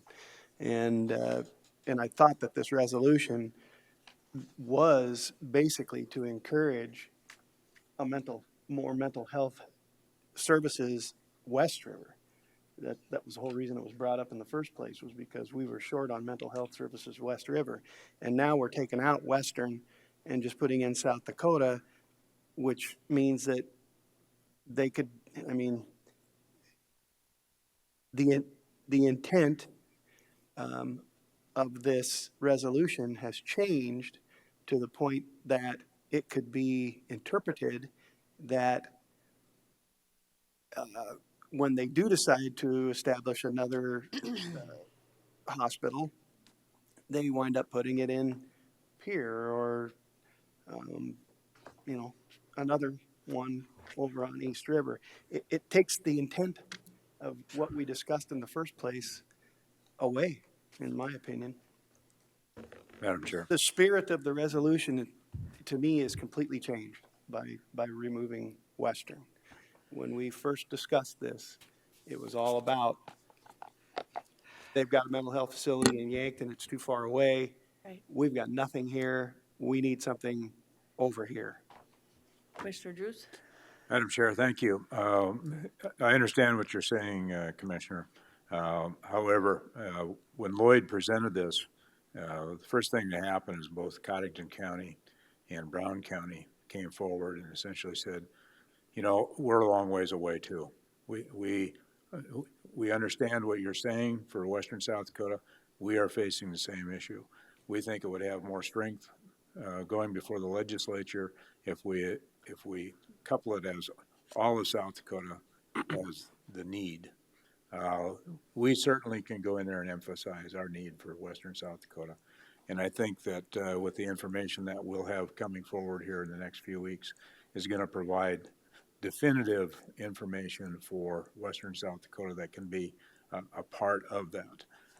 I don't really agree that it's lost any kind of impact. In fact, I think it's gained from the standpoint that I think we're going to have a lot more support than just the counties that are west of the Missouri River proposing that the state look seriously at doing something relative to mental health issues, and that having the one facility in Yankton, South Dakota is not servicing the need of this entire state.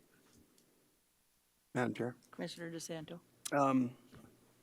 I understand where you're coming from, but I had the experience, I guess I will say, as you and Lloyd know, of living in a state that has a division line.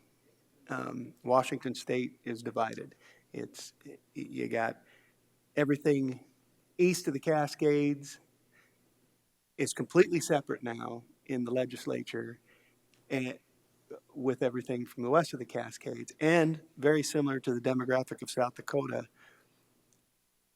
In my opinion, unfortunately, the west of the Cascades holds the vote in the legislature because their population is much higher, and therefore they're able to get everything that they want to get done for the western half of Washington State done because they hold the vote.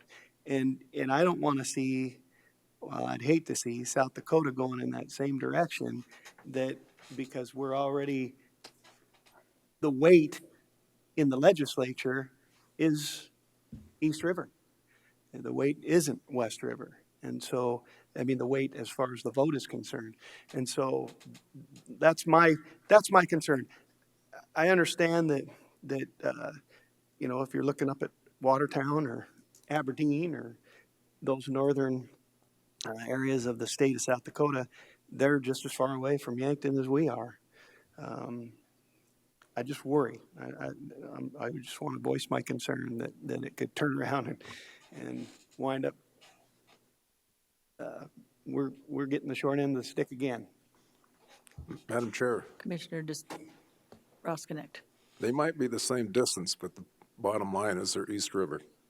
They're not West River. Right. And it was always my understanding that we wanted to focus on West River. Well, that was my Otherwise, our Gara campus is going to become another, might not be what it was originally intended for. So I don't know. I just wonder how much damage it would be if we took out West River, or if we left it, what the consequences would be. Commissioner LaCroix. I need Gary's help on this. Gary, you put it very elegantly of what happened at that meeting, because they did ask us, but this is going to the convention. So at the convention for final, we could ask to have West put back in. Good. We could do that. I can tell you with the discussions, I think we were trying not to get east-west, trying to clarify, we were trying to get so much support because it's going to go into the policy commitment. The study that's going to come up is going to show, I think, that it needs to be West River.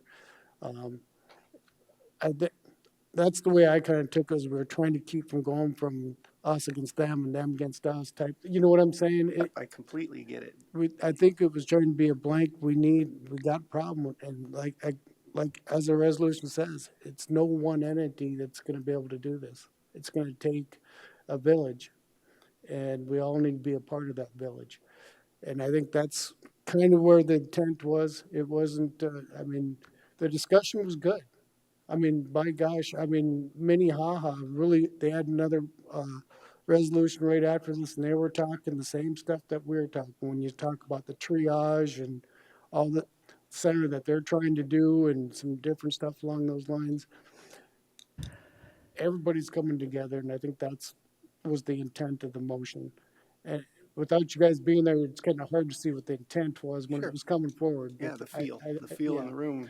And that's why Amazing, but- I think I agreed to it, is I think it was bringing the team together to work on it. That's for me, Lloyd, the bottom line, is that it brings Team South Dakota in there, and it's counties. Yeah. Counties fighting for mental health. And then we already lead the way on many things, so I see us, once we get in there and we get in that policy committee, I see us doing well. Is that a good way to put it?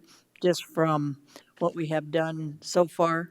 We have a wonderful sheriff that fights for us, and many people in that area of, actually, Mr. Solano, different people, and they know what our campus is doing and where we're headed in the future. So I agree, in the sense for Western South Dakota, we need to fight for them, and that's why when I brought this up the first time, it's going to take a team to do this, and then from there, on the backside, when you have the policy committees and different things, that's where it's going to take us moving ahead and making sure that our team from Western South Dakota is pushing this, even though for Sioux Falls and stuff, they have, and they're behind the game, I believe, in my eyes, from where we are in Western South Dakota for the care campus and the things that we've moved on diversion programs and stuff. They copy a lot of ours. So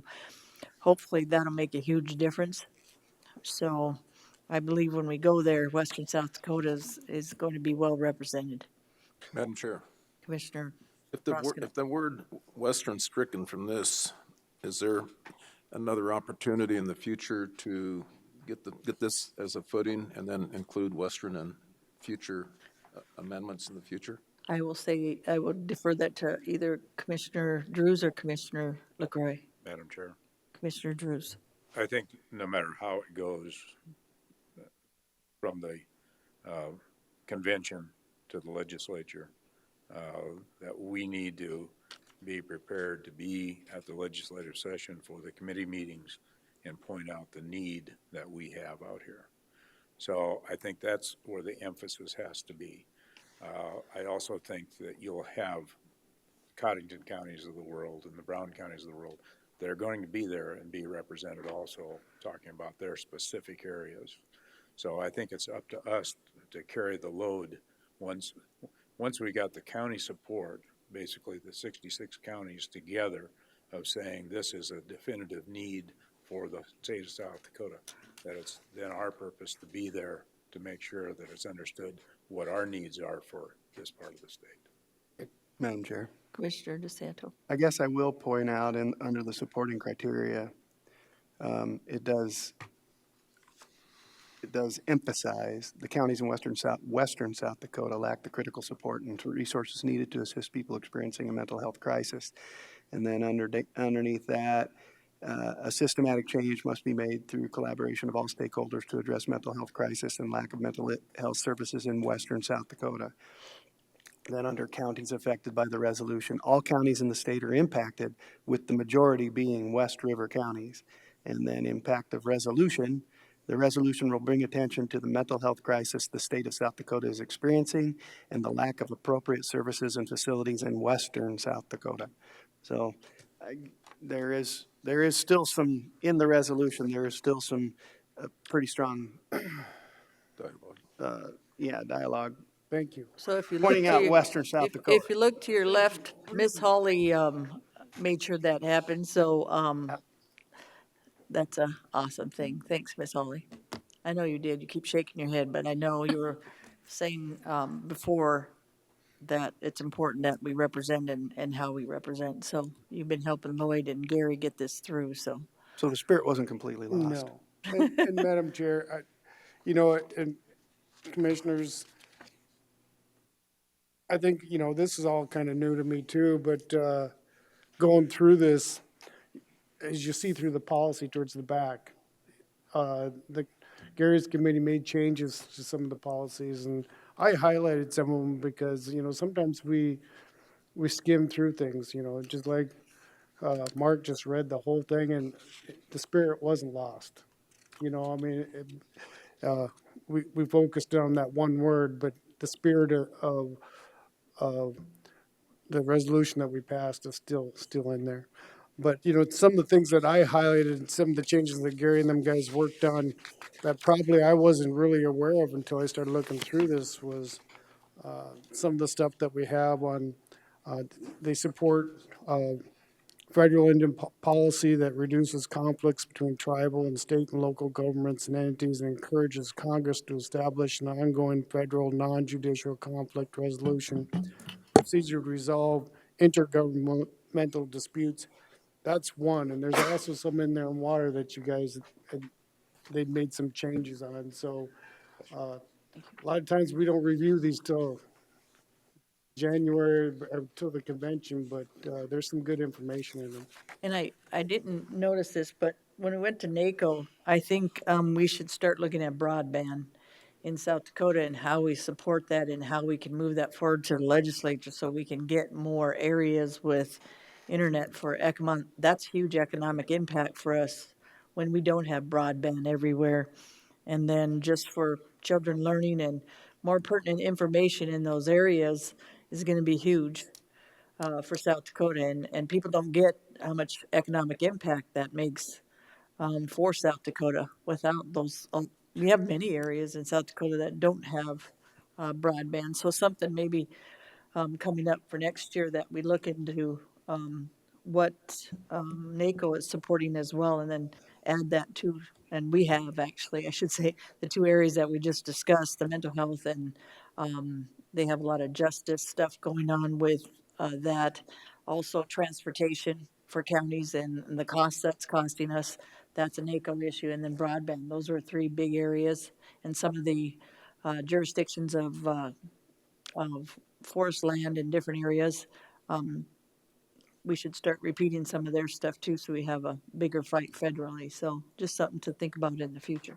Madam Chair, Commissioner DeSantis. just to back that up a little bit, I think that's one of our governor's pet projects, so to speak, is working on getting broadband all over the state of South Dakota. I think Nice. that's one of her biggest goals, so That'd be a huge goal. could and get done, I hope. It's going to take companies because they base it on basically population. And so a lot of times we got to do something different to make that more accessible. But So for some clarifications, we need to make a motion to approve. No, this is just the opportunity for the commission, if there's anything that when you go to peer, that you want to take a position of support on, or opposite, a position, that you want to oppose, now would be the time to make a motion so that it's on record, knowing when you go to peer next month, that that's how the board or Pennington is going to vote. I don't think there's anything in there that this board would take a position of opposition on. But just recognize that you guys are gonna have to vote on all of these resolutions and how Pennington should be represented. does anybody have a problem with any of the resolutions that they wouldn't want to vote or oppose on? Okay, We so already discussed what I had an issue with, so. okay. So do we have a motion to that effect to support the 2019 resolution policy statement changes for the convention? I would make a motion to support. Moved by DeSanto, Second. second by Drews. All in favor, say aye. Aye. Aye. All opposed, motion carries. Item B. A resolution to support the creation of a tax increment financing district in Hill City for the development of affordable housing. Commissioner Roskinek, please. At the request of our Heart of the Hills Economic Development Corporation, we've been working with a local developer. I think there's the need in Hill City as well as probably every city in western South Dakota for more affordable housing for first-time home buyers. So we're working with the city in developing a new water tower. We got a developer online. This developer, like any developer, anytime they get into a situation like this, there's a lot of inherent risk. To make this work, he's asking the city to create a tax increment district financing districts. So this resolution would support Heart of the Hills Economic Development and the city in creating this proposed TIF. So Commissioner Roskinek, just one, we're not in the TIF, or we're not giving money or anything for the TIF. Absolutely not. It's just an awareness of support, basically like we did the Census Bureau. Nice. Okay. Do we have a motion or discussion? Madam Chair. Commissioner LaCroy. The only thing I think that brings up concerns to me when I read this, I think it's a good idea of showing support, but when I see for the purchase of purchasing the land, I've always been under the understanding that the tax increment financing was to help do the infrastructure, go that route, but not so much purchasing the land. Your mic, sir. Thank you. Thanks, Lloyd. I mean, does anybody else have any comments on that or concerns? That's just the way my understanding was, is to help with the infrastructure, to help do that. But for purchasing the land, that'd be a little bit different. You're almost, I mean, we've done talks about affordable housing where land was bought and then like leased back to keep it affordable, that type of thing. But legally, can we do that by saying purchasing of land? Madam Chair. Commissioner Drews. I've had a little bit of experience of that with nonprofits. Yeah. Being able to qualify for doing that. So my question then would lead to Ron as to who would hold title to the land once acquired. Title to the land would eventually go to the developer. Okay, that I've not done before. So I think we need more information on this and maybe continue it. Ron? Well, yeah, we can modify this. We can take out the purchase of the land Right. and just basically support the concept of the TIF. Okay, I think you need a little bit more work on this, and then a little more communication with some of the commissioners, and maybe to set, the needs of what they're thinking and how they do TIFs with land and stuff. So maybe continue and then get a little bit more information from your commissioners and stuff. Absolutely. That's okay, Commissioner Roskinek? We still have some time. But, Okay.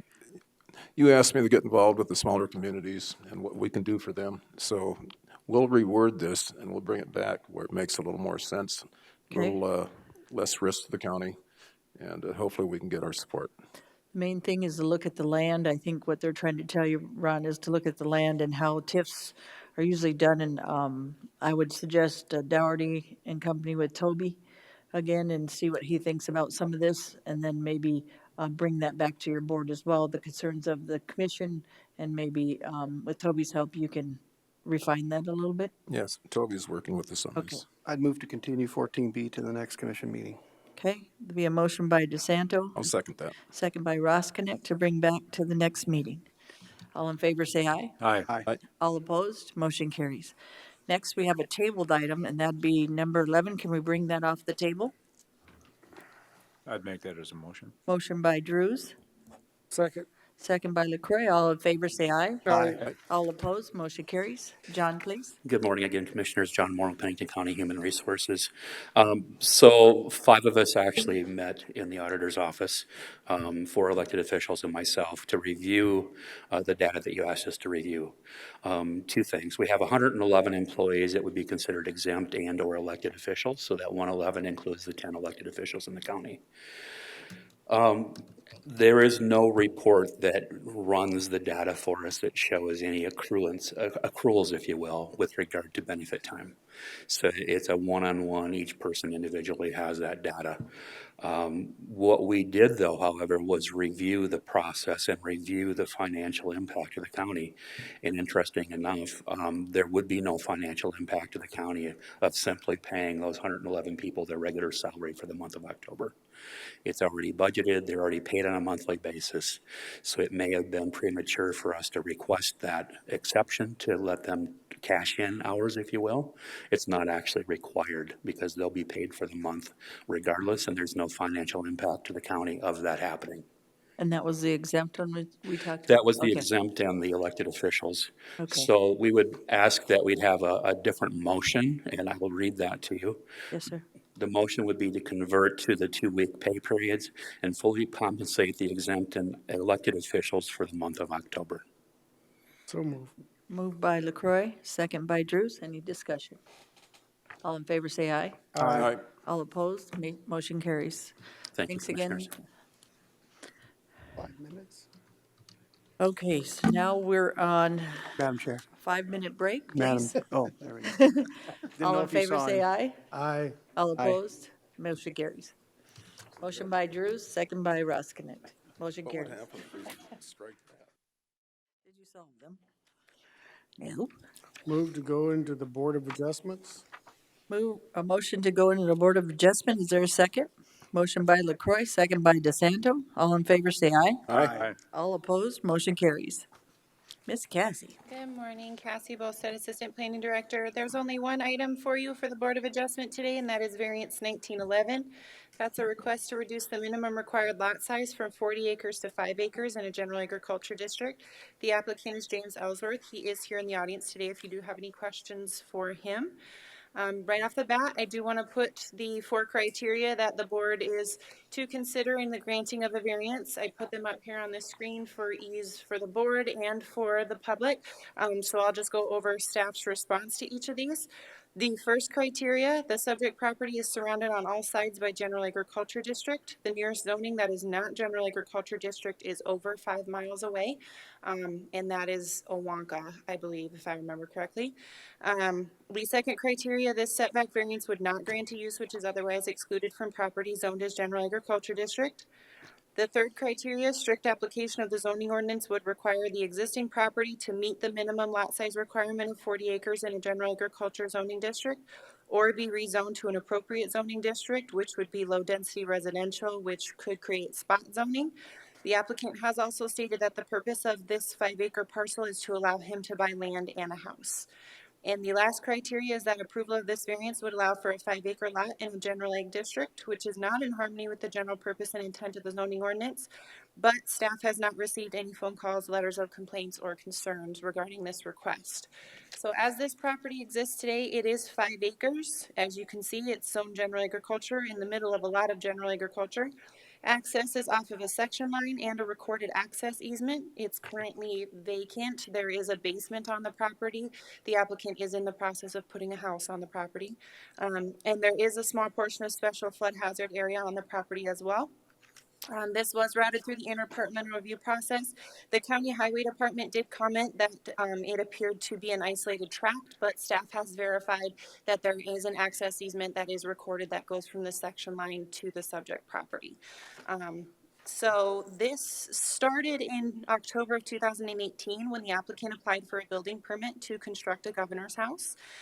In May of 2019, that permit was issued, and then in a couple weeks later in May, there was a warranty deed that was filed creating this property of 5 acres, which obviously does not meet the required minimum of a general agriculture district. And then in June, that access easement was created, providing access from the section line to the subject property.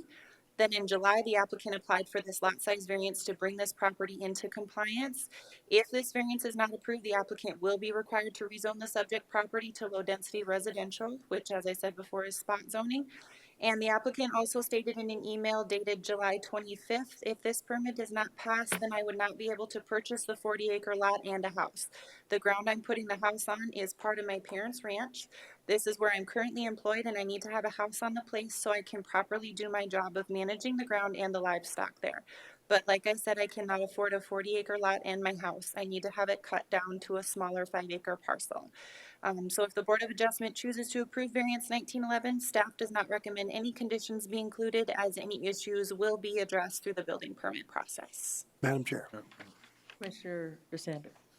could you give a little explanation of spot zoning risk? Peter, You've researched spot zoning more than I have. Yeah, no problem.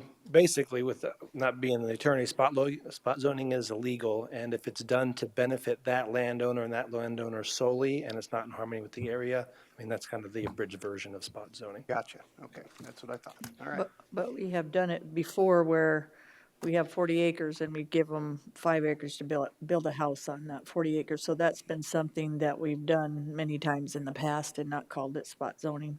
Well, we're given a variance is different, so we, Yeah. it- But you see what I'm it's saying? if we're changing the, Right. Sure. okay. Commissioner Okay. Drews. Jesse, the access easement is with who? The access easement is from Robert Ellsworth to James Ellsworth. Okay. It's from the That's right. parents to the son. Okay, very good. To build a house. Madam Chair. The applicant, please, if I could, guys, if you'd like to come up, sir, and explain what's happening on your property, and then we'll have the board ask you some questions, sir. Just state your name, sir. James Ellsworth, and just trying to put a house down there on parents' place, and I need to make it a little smaller so I can afford it. Putting a governor's house on there. Questions for Mr. Ellsworth? Madam Chair, Commissioner LaCroix? I'd make a motion for approval. Second, Motion by LaCroix, second by DeSanto. All in favor, say aye. Aye. All opposed, motion carries, sir. Thank you. pretty convincing, Robert. Motion to close, oh, go ahead. Yeah, if I can just have a minute of the board's time. Cassie had mentioned that this started in October of 2018, but I've been working with Mr. Ellsworth for much longer than that. And I want to commend him in front of everybody for all the work that he did. I think he was kind of shocked at how much work and permits there were to put a governor's house on his parents' property. But I also want to point out that he's a prime example of why we're trying to change the policies and make it easier, because it shouldn't take over a year for somebody to put a governor's house on a large piece of property like this. Good point. So Thank I you. want to thank him very much. Thanks for your perseverance. Thank you. We need a motion to close the Board of Adjustment. So moved. Moved by DeSanto, second by Drews. All in favor, say aye. Aye. All opposed, motion carries. Consent agenda, B, C, D, and E. Mr. Conover, please. PJ Conover, Director of Planning Department. The Board of Commissioners uses a consent agenda to act on non-controversial and routine planning and zoning items quickly. The consent agenda is acted upon by one motion and vote of the board, and items may be removed from consent agenda and placed on a regular agenda at the request of a board member or a citizen. The consent agenda for planning and zoning contains the following items. Item B, second reading of rezone 1909 and comprehensive plan amendment 1909 for Deborah Legge. Approval has been recommended. Item C, second reading of rezone 1910 and comprehensive plan amendment 1910 for Dwayne Scott. DC Scott is the agent, and approval has been recommended. Item D, layout plat LPL 1923 for Faith Lewis, Robert Crimson as the agent, and withdrawal has been recommended. Item E, minor plat MPL 1925 for Julie Benson Wilbur. It's been recommended to be continued to no later than the October 1st, 2019 meeting. Thank you, Madam Chair. PJ. Commissioner I'd Drews. move the consent calendar based on the recommendations of the Planning Commission. Is there a second? Second. Motion by Drews, second by LaCroix. All in favor, say aye. Aye. All opposed, motion carries. Regular Thank you. agenda, item F. Thank you, PJ. Yes, Brittany. Good morning, Brittany Molitor, Environmental Planning Supervisor. Item F is layout plat LPL 1922 to combine two lots to create Lot 18R of Gold Mountain subdivision. As the property exists today, it consists of two lots, Lot 17 and Lot 18, both zone low-density residential district. One consists of approximately 1.96 acres and it's vacant of any structures. And Lot 18 is approximately 7.05 acres, and it does contain a single-family residence with attached decks and an on-site wastewater treatment system. The purpose of this consolidation plat is to allow the property owner to remove that center lot line so he could have a larger building envelope, so he could construct some more structures on his property. This was routed through the interdepartmental review process. The only item of concern that came up was that there was a first notice for the on-site wastewater treatment system to be pumped. However, staff did speak with the applicant, and he did have the system pumped in June of this year, and staff is in possession of the observation form, and it's going through the approval process as we speak. For the purposes of this layout plat, staff finds no significant issues and is recommending approval of the layout plat with 9 conditions, and the planning commission did concur with the recommendation. Motion or discussion? Move to approve. Motion by Ross Connect to approve. Second. Second by LaCroy. All in favor, say aye. Aye. All opposed, motion carries. Item G.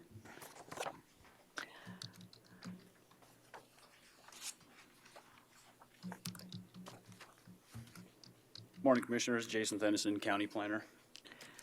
Agenda item G is Layout Plan 1924 and Subdivision Regulation Variance 1907.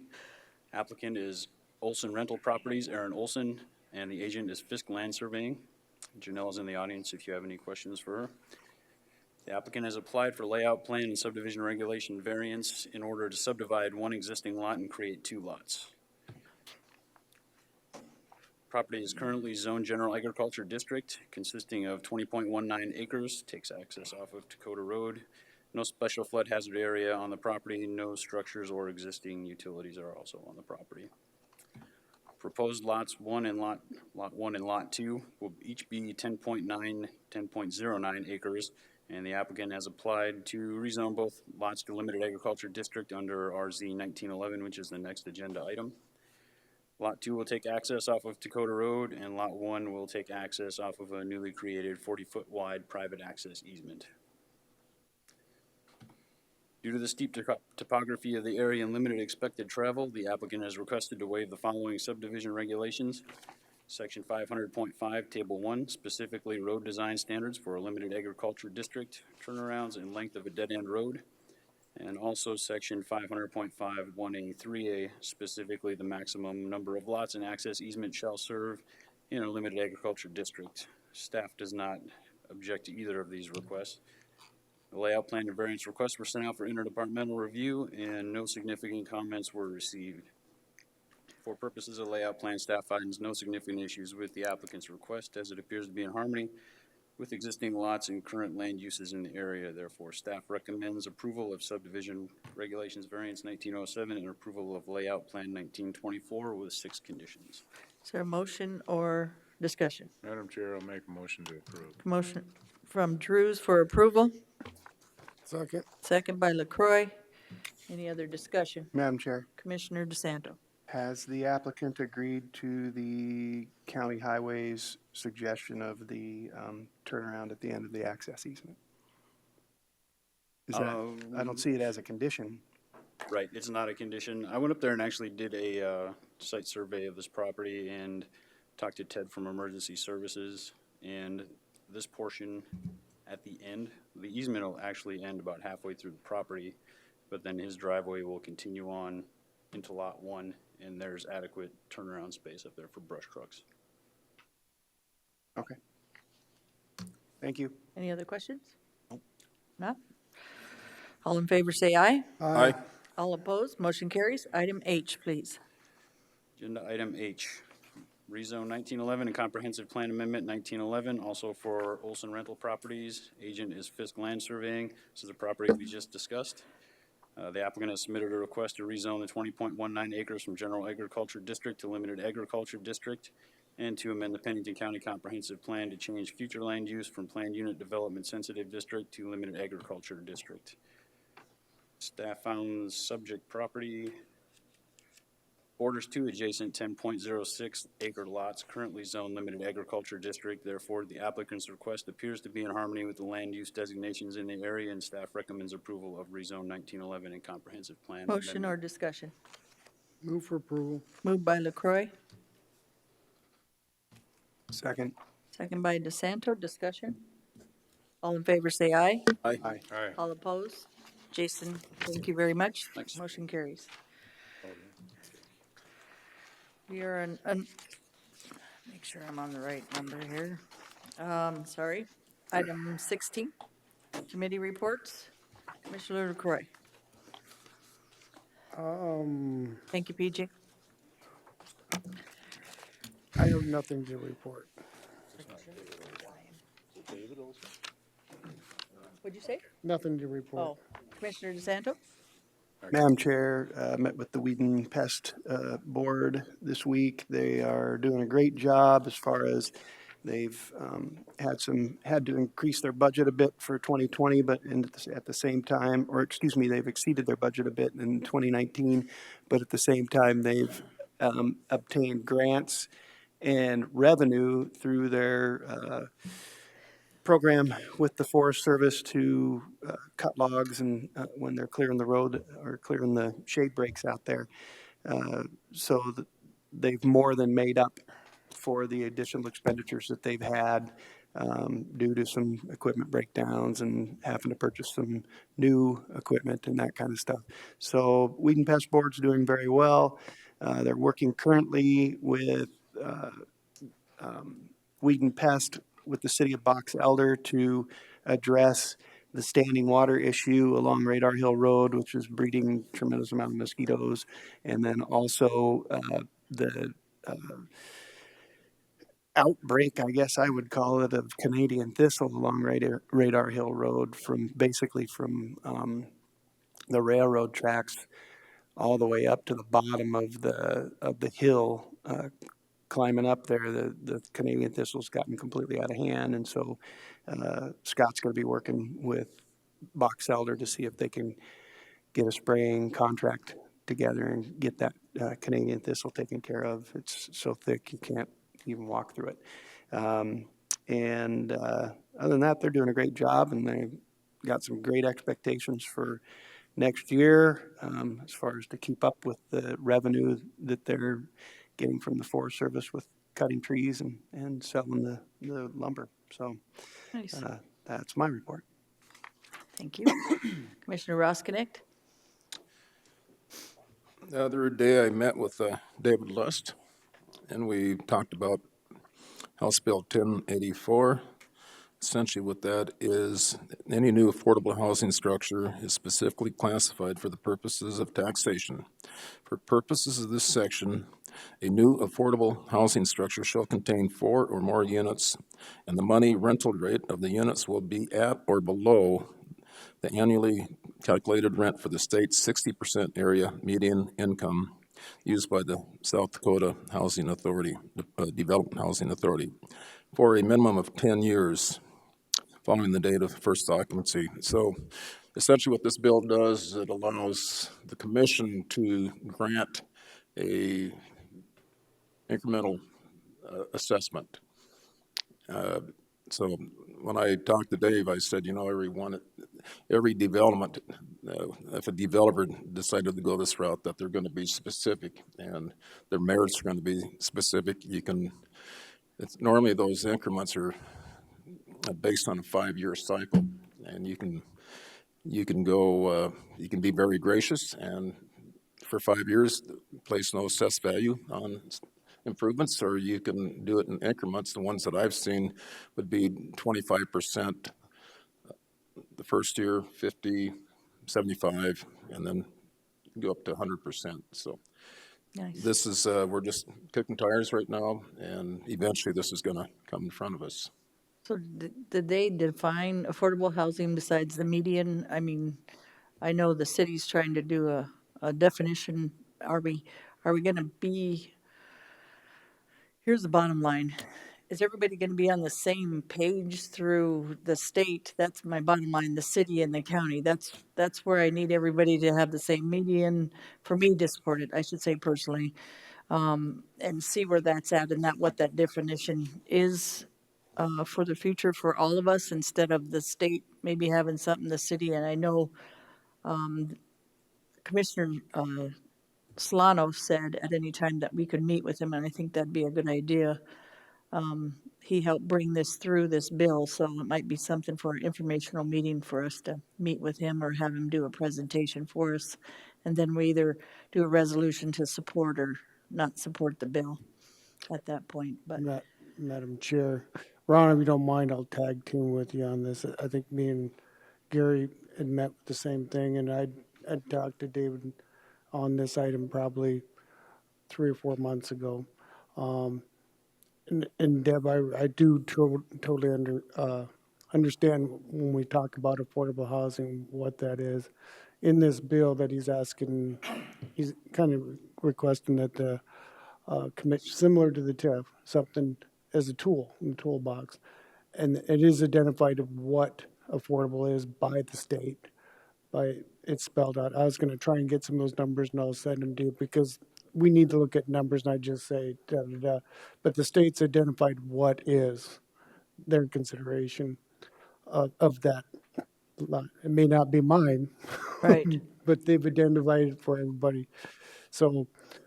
And City Commissioner LaCroix, are they following the state or are they putting a different definition? Have you heard anything from the city? No, I haven't heard Okay. from the city. This was something that David had approached me on probably 4 months ago, longer, and then we met again with him, same as he did this last week.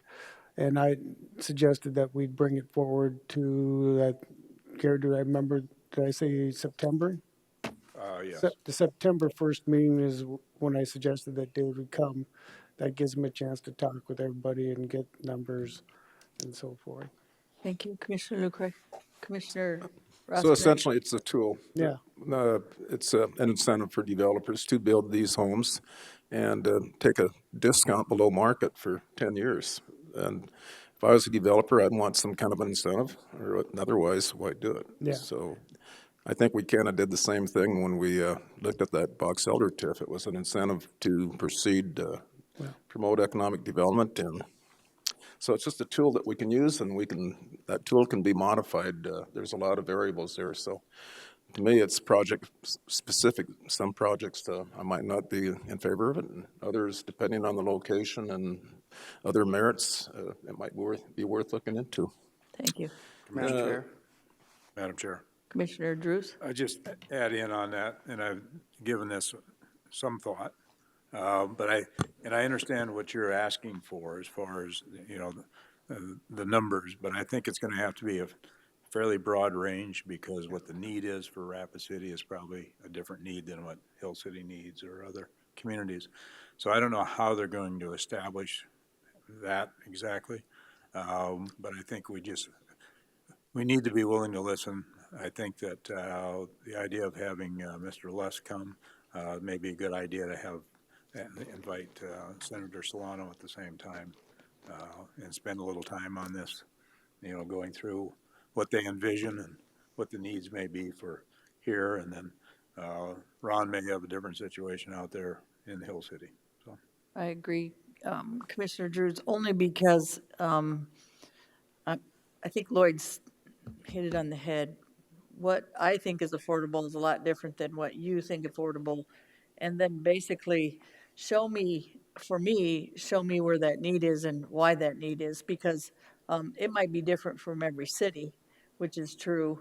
But how much break am I giving somebody to compete with somebody else if there's a competition and these people already have what you have and now you're going to break these guys because you need more? Depends on what that is. Are you causing some kind of issue with somebody that's actually running a business without government help? So, and that brings us back to like the TIF. Box Elder needed that to move forward because Box Elder couldn't. So that's what pushed me forward on that TIF or that economic help. But like I said, for me, for everything's, Commissioner Drews, you're right as well. Every area is going to be different, and convince this board or me that you're not competing with someone else to take their, not give them a break in the sense, if it's something that's a real need, it makes sense. But if it doesn't, and you're just adding to what needs more, that might be a little bit different. But I think before somebody requests that, they would provide us with enough information and studies that we could sit there and make a prudent decision. So that's why I said this is going to probably be based on a project by project and on the overall merit of the project. Is it gonna work or isn't it gonna work? But I just wanted to know kind of my feelings, not that that's not ever gonna happen for me. There isn't gonna be a stamp. So, but I just, you know me, I like a lot of information. I think this board does in order for us to move forward. But I think the concept is good. How about that? The other thing I worked on was those owner occupancy cards, trying to get that transparency. I took a few to each one of the title companies. I met with Greg Wick and Sam Benny. Said, you know, what do you guys think of this? And so I gave them about 20 apiece, and they're gonna get back with me and see how they work and get some comments. But I think we got all the bases covered, and they were really impressed. Nice. Remember, send them to the realtor companies too, maybe. So that is where we're at on that. I think Martin's going to be pretty happy by the end of the year.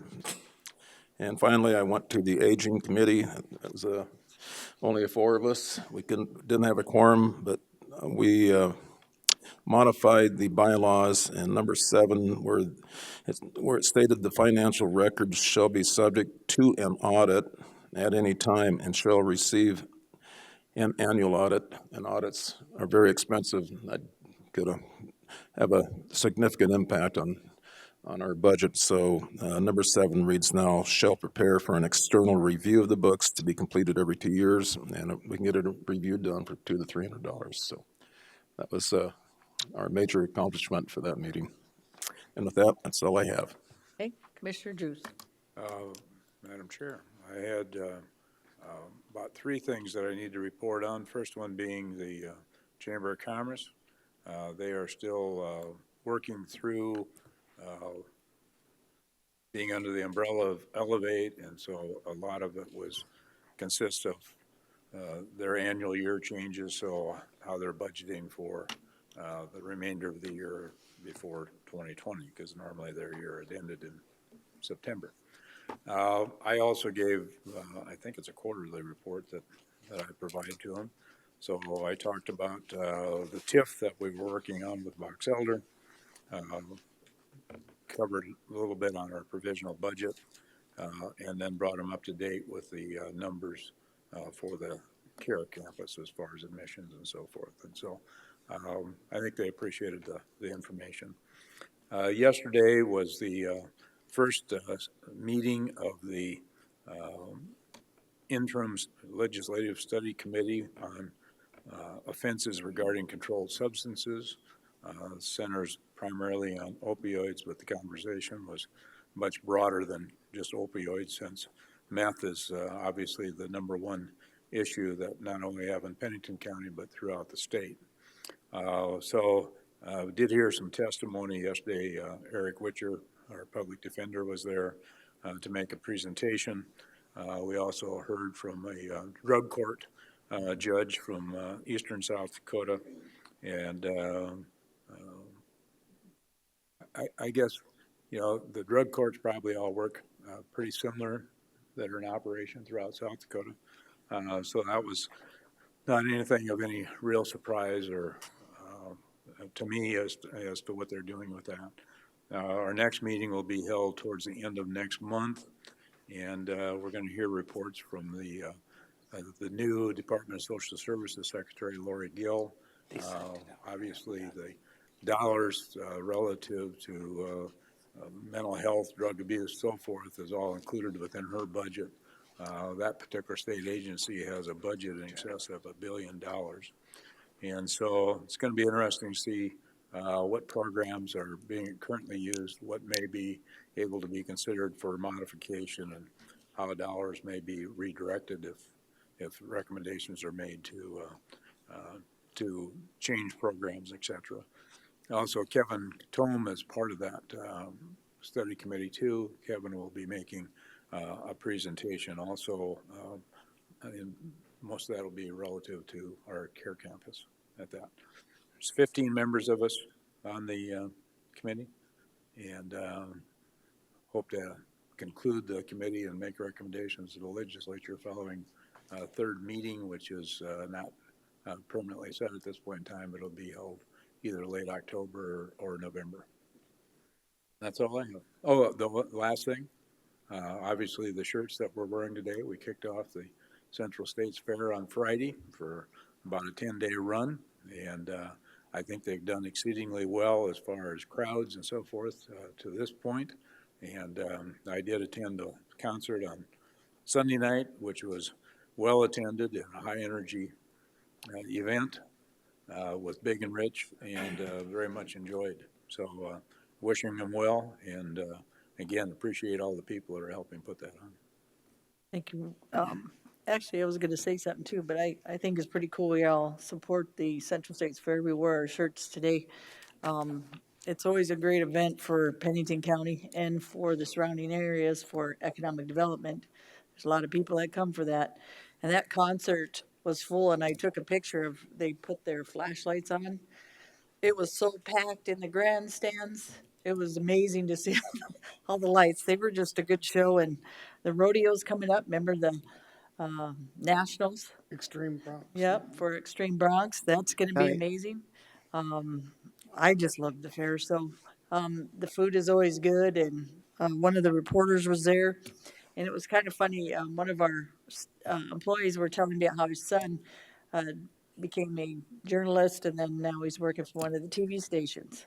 It was kind of funny. I was grabbing, and he kept following. This kid kept following me around, when I was like, "Go away! I'm trying to eat some food here. You're not supposed to film them eating." Anyway, it was kind of cool that this same young man of our employee, Mr. Gutierrez's son, I said, "Hey," because I was buying, "You want a corn dog?" And he's like, "I love corn dogs." And it just happened to be the same young man that one of our employees, Joe Gutierrez from JSE, that's his son. So I thought it was a pretty cool coincidence. And he said, "I just love the fair." And we had some good conversation. But anyway, the other thing we want to talk about is the tour with the Joe Miller and the Highway Department. For any of you on the commission that like to go and see the bridges and the roads, it's going to probably take all day because we're going to areas that have been washed out, and things that, from all the water we've been having. It'll be on the 27th. Joe, do you have a time for us, and maybe to visit just a little bit on that? 5 a.m., isn't it? It's 6 a.m. is when we start. But I talked to, I think, 4 Mark. I didn't catch you yet, but I know Gary, Drew, and Gary, Deb, and Ron are all available on Monday. Like to start probably about 7. Got a lot of ground to cover in short. Tuesday, isn't it? Tuesday. Or Tuesday, sorry. I was going to say Monday. I don't remember Monday, but So are we taking the sheriff's bus? I caught Brian Mueller out in the hallway here, and I talked to him, and they usually contact Casey's. They got a 12-passenger van over there, so I'll give them a call after we get out of here and see if we can get one set up for next Tuesday. I thought you were going to say the the short bus, 27th? not the sheriff's bus. 7th. At 7 a.m. Sorry. Yes. And meet where? At the Highway Department. Yes. We thought that would be a good idea as some of the leadership, me and Gary, that we'd go on this tour and have the commission come, because we've had some major rain and we haven't had this much water in years, just to see how our county and our areas are doing for bridges and roads. So anybody who would like to come, that's going to be pretty awesome. And then Joe, thank you for the invitation. Absolutely. So thanks for the appreciate it. idea, and should be a good day. It's always Bring fun. your lunches. Don't know where lunch Commissioner is going to LaCroix be. and I have done that before with Wilsie, and he took us all over the place. It was pretty interesting to learn about bridges, but be kind of nice. And did we finish that one on 164th? They put the deck units on. They should be grouting it today, so it should be pretty much wrapped up here the next, I would say, next week or so. By the end of next week for sure. And get some pictures maybe of that too. That would be kind of Absolutely. cool. Okay. Mark and I were out there yesterday, and it's pretty impressive. Yep. Yeah, don't lose that design. Yeah, right. We've already got stuff on the books for next year, hopefully, to kind of use the same sort of things. So Awesome. Commissioner LaCroix. Are you done? Yes, sir. I'm 'Cause good. I do remember some stuff I did do. And then after Lloyd, I got one more item too. I Use it, did but- attend a Senate Building Committee meeting, and they had all the contractors in giving bids, and that's, if anybody That's the new economic development, or the incubator that's gonna go in across from down by the fairgrounds. They had all the builders in, showing them what they expect and so forth. It was a quick meeting, mainly for the builders. Tomorrow, I go on, a tour with the Black Hills National Forest. We got 6 stops throughout the Black Hills and part of Wyoming that they're gonna take us all through. Tomorrow, it's from 7 to 5. Did attend the fair board meeting, me and Gary both. One of the exciting things about that is they sold all the advertisements for the Extreme Bronx. It came through about the last or second last week, but they got it done. And that is a 4-year contract with the Extreme Bronx, so it's gonna be exciting to see how that works out. So that, and then I attended the guiding council meeting.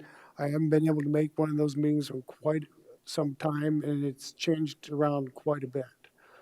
In case some of you guys don't know what the guiding council was, that started out, Deb was part of that, where they had hired Albert Linderman to come into the community, I call it a big community assessment of the needs and wants of what of the community, taking input, and had separate committees, and he had a 2-year contract. They started food. The biggest thing that started come out of it right away was the food accessibility deal with South Dakota, Feeding South Dakota, and they started making satellite sites for people to pick up food. And so they've been doing that real good. That was one of the first projects. And it turned into the One Heart facility, turned into that. But now what it is, after being there at this last meeting, new members are on. And it's representatives from different areas, different nonprofits and so forth in the community, and they're giving reports of what's happening in the community. So it's kind of it's involved into something different from my point to say. Of course, I've been gone for probably the last 3 or 4 meetings that they've had or something along those lines. So those are the things that they've done. Thank you, sir. Madam Chair, Commissioner, go I ahead. have one thing I forgot to report also. It reminded me when you talked about this tour that, for the bridges and roads, I'm gonna be going on a tour with Weed and Pest, and I'm sure anybody else is invited to come. I think we have a 15-passenger van, and I think there's only about 8 of us in it right now. But, go tour the hills for invasive species and kind of give everybody an idea of what to look for and how to address it and with weeds and that kind of stuff. So that should be interesting. I think we start somewhere up around Rochford and then come back down, and further south we go, I think is down by basically right on the border of Custer County and Pennington County. When is that, Mark? What's that? When's the date? I'll get the date for you. I was looking it in my calendar. I couldn't find it, so Have Holly send it to all of us if I you will. would, sir. Thank you. That way we know how many people's going and we have to advertise that, sir. Gotcha. Commissioner Roskinick. I forgot the most important item. A week ago last Monday, I volunteered to be a photo judge at the 4-H building. We had 5 judges, 4 for most of the day, 1 part of the day. It's probably the hardest thing I've ever done. Having a little 10-year-old in front of me and tell them that they're not going to get a purple. It's even harder when they come back and ask why. Yeah. Nice. But we gave a lot of purples, blues, and then we had to pick 6 out of the over 300 that were submitted, and they got trophies. But I tell you, there is some really good photographers out there. I mean, really good photographers. And I don't know if those photos are going to be on exhibit throughout the fair, but I would assume they are. Yeah. If you get a chance to go to that 4-H building, you're going to see some really creative talent. They have everybody's stuff up there and their ribbons and stuff on there, and it was always cool. Even when we were kids, we used to be at Girls Club and we'd enter lots of stuff in the fair for ribbons. I still have some of those ribbons. And they'd bring 10 at a time, and I just think it's cool. the guy to next get to me he's a ribbon. photographer, and you had to sit there and it was tough. But anyhow, it was very rewarding. So that was a good day. Thanks, committee or commission. We do have a speaker request on items from the public. Ms. Cheryl Rowe, please.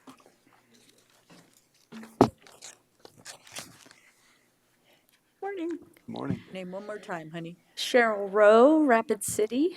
Thank you for letting me speak. I'm here as a concerned citizen of Pennington County and a resident who lives along Rapid Creek. What a wonderful summer we're having.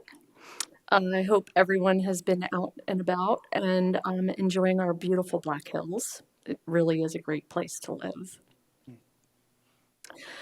I know all of you have a special fondness for our area, or you wouldn't choose to serve on this commission. Thank you for that. As we grow in numbers here in Rapid City and the surrounding areas, especially with the expansion of the base, we need to be mindful and protect our water resources. We will need this water going forward. People flock to Pactola to escape the heat and for other recreational opportunities. This is our watershed. All around Pactola Reservoir, there are mining claims and there are gold exploration companies asking the Forest Service for permits to drill deep exploratory hills to see if they can find another homestake mine cache of gold. The gold exploration may not be the problem, but if they should find gold there, close to Pactola, they will sell to a gold mining company to mine it. That's the problem. Unfortunately, mining companies are notorious for extracting, going bankrupt. In other words, moving their money out of the operation, out of the area, and then claiming bankruptcy, and then leaving the mess for taxpayers to pay for cleanup. If in fact they can clean it up. South of Lead is the Gilt Edge mine, which is a Superfund site, where the EPA has spent at least $130 million to try and figure out how to stop a toxic leak. They could not figure it out or fix it, so now they have contracted with a gold mining company and are very secretive about what they are doing up there. My guess is looking for more gold. In the meantime, the leaching continues into Strawberry Creek, which leads to Butte Creek, which goes down into Sturgis water system. I, for one, do not want Rapid City to be faced with a toxic watershed in the future. It's bad enough we have issues with septic systems. Pennington County is unprotected without a comprehensive hard rock ordinance. Please make sure to allow input on writing this ordinance from citizens and not just industry. Also, please make sure to include within the ordinance that the local government, you, can say no to any mining operation close or within our watershed. Thank you. Thank you, Ms. Cheryl. Thank you. So Cheryl, Thanks, Cheryl. question, Sure. Madam Chair. Commissioner. You're probably a lot more in tune, but I don't think there's a person up here that's not really concerned about our water quality and the mining activity. When you get into the exploratory drilling that they're talking about in Silver City, do you know if that's, right now, if that happens, is that going to be on deeded land or is that going to be on federal land? You know, as far as I know right now, it's with the Forest Service. And what's bad about the Forest Service is Forest Service, they only control what is above ground. They don't control what's underneath. So I have friends that work for the Forest Service and they're great people. And I know that they're concerned, like we are. But, you know, this mining ordinance that Pennington County needs to write is just so important. And I just really urge you to include people that can really write a good ordinance. So I'm just here to remind you. That's all. All right. I'm in total agreement. Yeah. I mean, we all love living here. I mean, it's just a great place to live. And we really need to protect it for the future. And I've had some dialogue with Quinn Neff, you know Quinn. Yep. And he explained to me, you know, there's almost an incentive for these companies to come from Canada and do the exploratory drilling. Financially incentives from the Canadian government, that's what I understand. Mm-hmm. And that's why you see more Canadian companies than American companies. And they come up with $2 or $3 million and they do their exploratory drilling, they clean up and they leave. Quinn said this is just a hearsay, but he said the chances of them being able to sit there and do some large-scale mining, that's the Forest Service. He said that it could be 15, 20 years before. Yep. So I'm looking at that as a safeguard. Hopefully, it's just the exploratory drilling. I don't know Yeah. what can stop that, but I would hope that it never would come to large-scale mining, especially at the headwaters of Pactola. Okay, Yeah. guys, this is public comment, so it's usually just the public speaking, but Ron gave you some leeway. The ordinance is on the website, and you're reading that hopefully, and then telling people to put some comment out there, and then we will bring it forth as well, once we get enough public comment and we're ready to move forward on bringing that forth, and we will vet it through the public no matter what, but Yeah. just so you know that, Miss Cheryl. Thanks. Thank you, Hopefully, honey. we can be your watchdogs, Yes. or you be our watchdog. And we're watching. And there are two other companies, exploratory, but they won't share with us who they are. And so we're just waiting on that. But lots of people are watching and trying to stay vigilant. And Well, you've been to my office and you got my emails, so yeah. I'll start a file and let's Yep. keep me posted because that's my district. So Yeah. Cheryl, when you say they won't share who that is that the state you're talking about that won't? So that's the Forest Service, and we, that is? a few of us actually asked for the Freedom of Information Act, sent them those forms, and the Mystic Mountain here, they pushed it off to Colorado, to that main office there. So, and they pretty much said, well, it's, I guess, not enough, it's not far enough within that permitting cycle for them to share that information with us. So, I just wanted to get. you go clar- to those Forest Service things. Yeah, I was gonna say, meetings. it's probably not formally done yet to be able to release the name. Right, Okay. right. But at least they know that we're asking, and they should share that information with us. And guys, I do have her email too, if you want to visit with her about this. I do have Miss Cheryl's email if you'd like to have that afterwards and Yeah. visit with her a little bit. Anytime. And Thank you, honey. yeah, I'm retiring, so Nice. Thursday's my last day. Well, happy retirement, I Miss Ro. know. So you'll still see me, but not in that, not as much. All good. Thank you, ma'am, for coming today. We appreciate you. Thanks, Cheryl. Thank you. Next, we have executive session, Move to go into executive session. moved by DeSanto, Second. second by LaCroy. All in favor, say aye. Aye. Aye. All opposed, motion carries. Anybody need her email? We showed it to the department head. Do you have a motion to adjourn? Thank you. So move.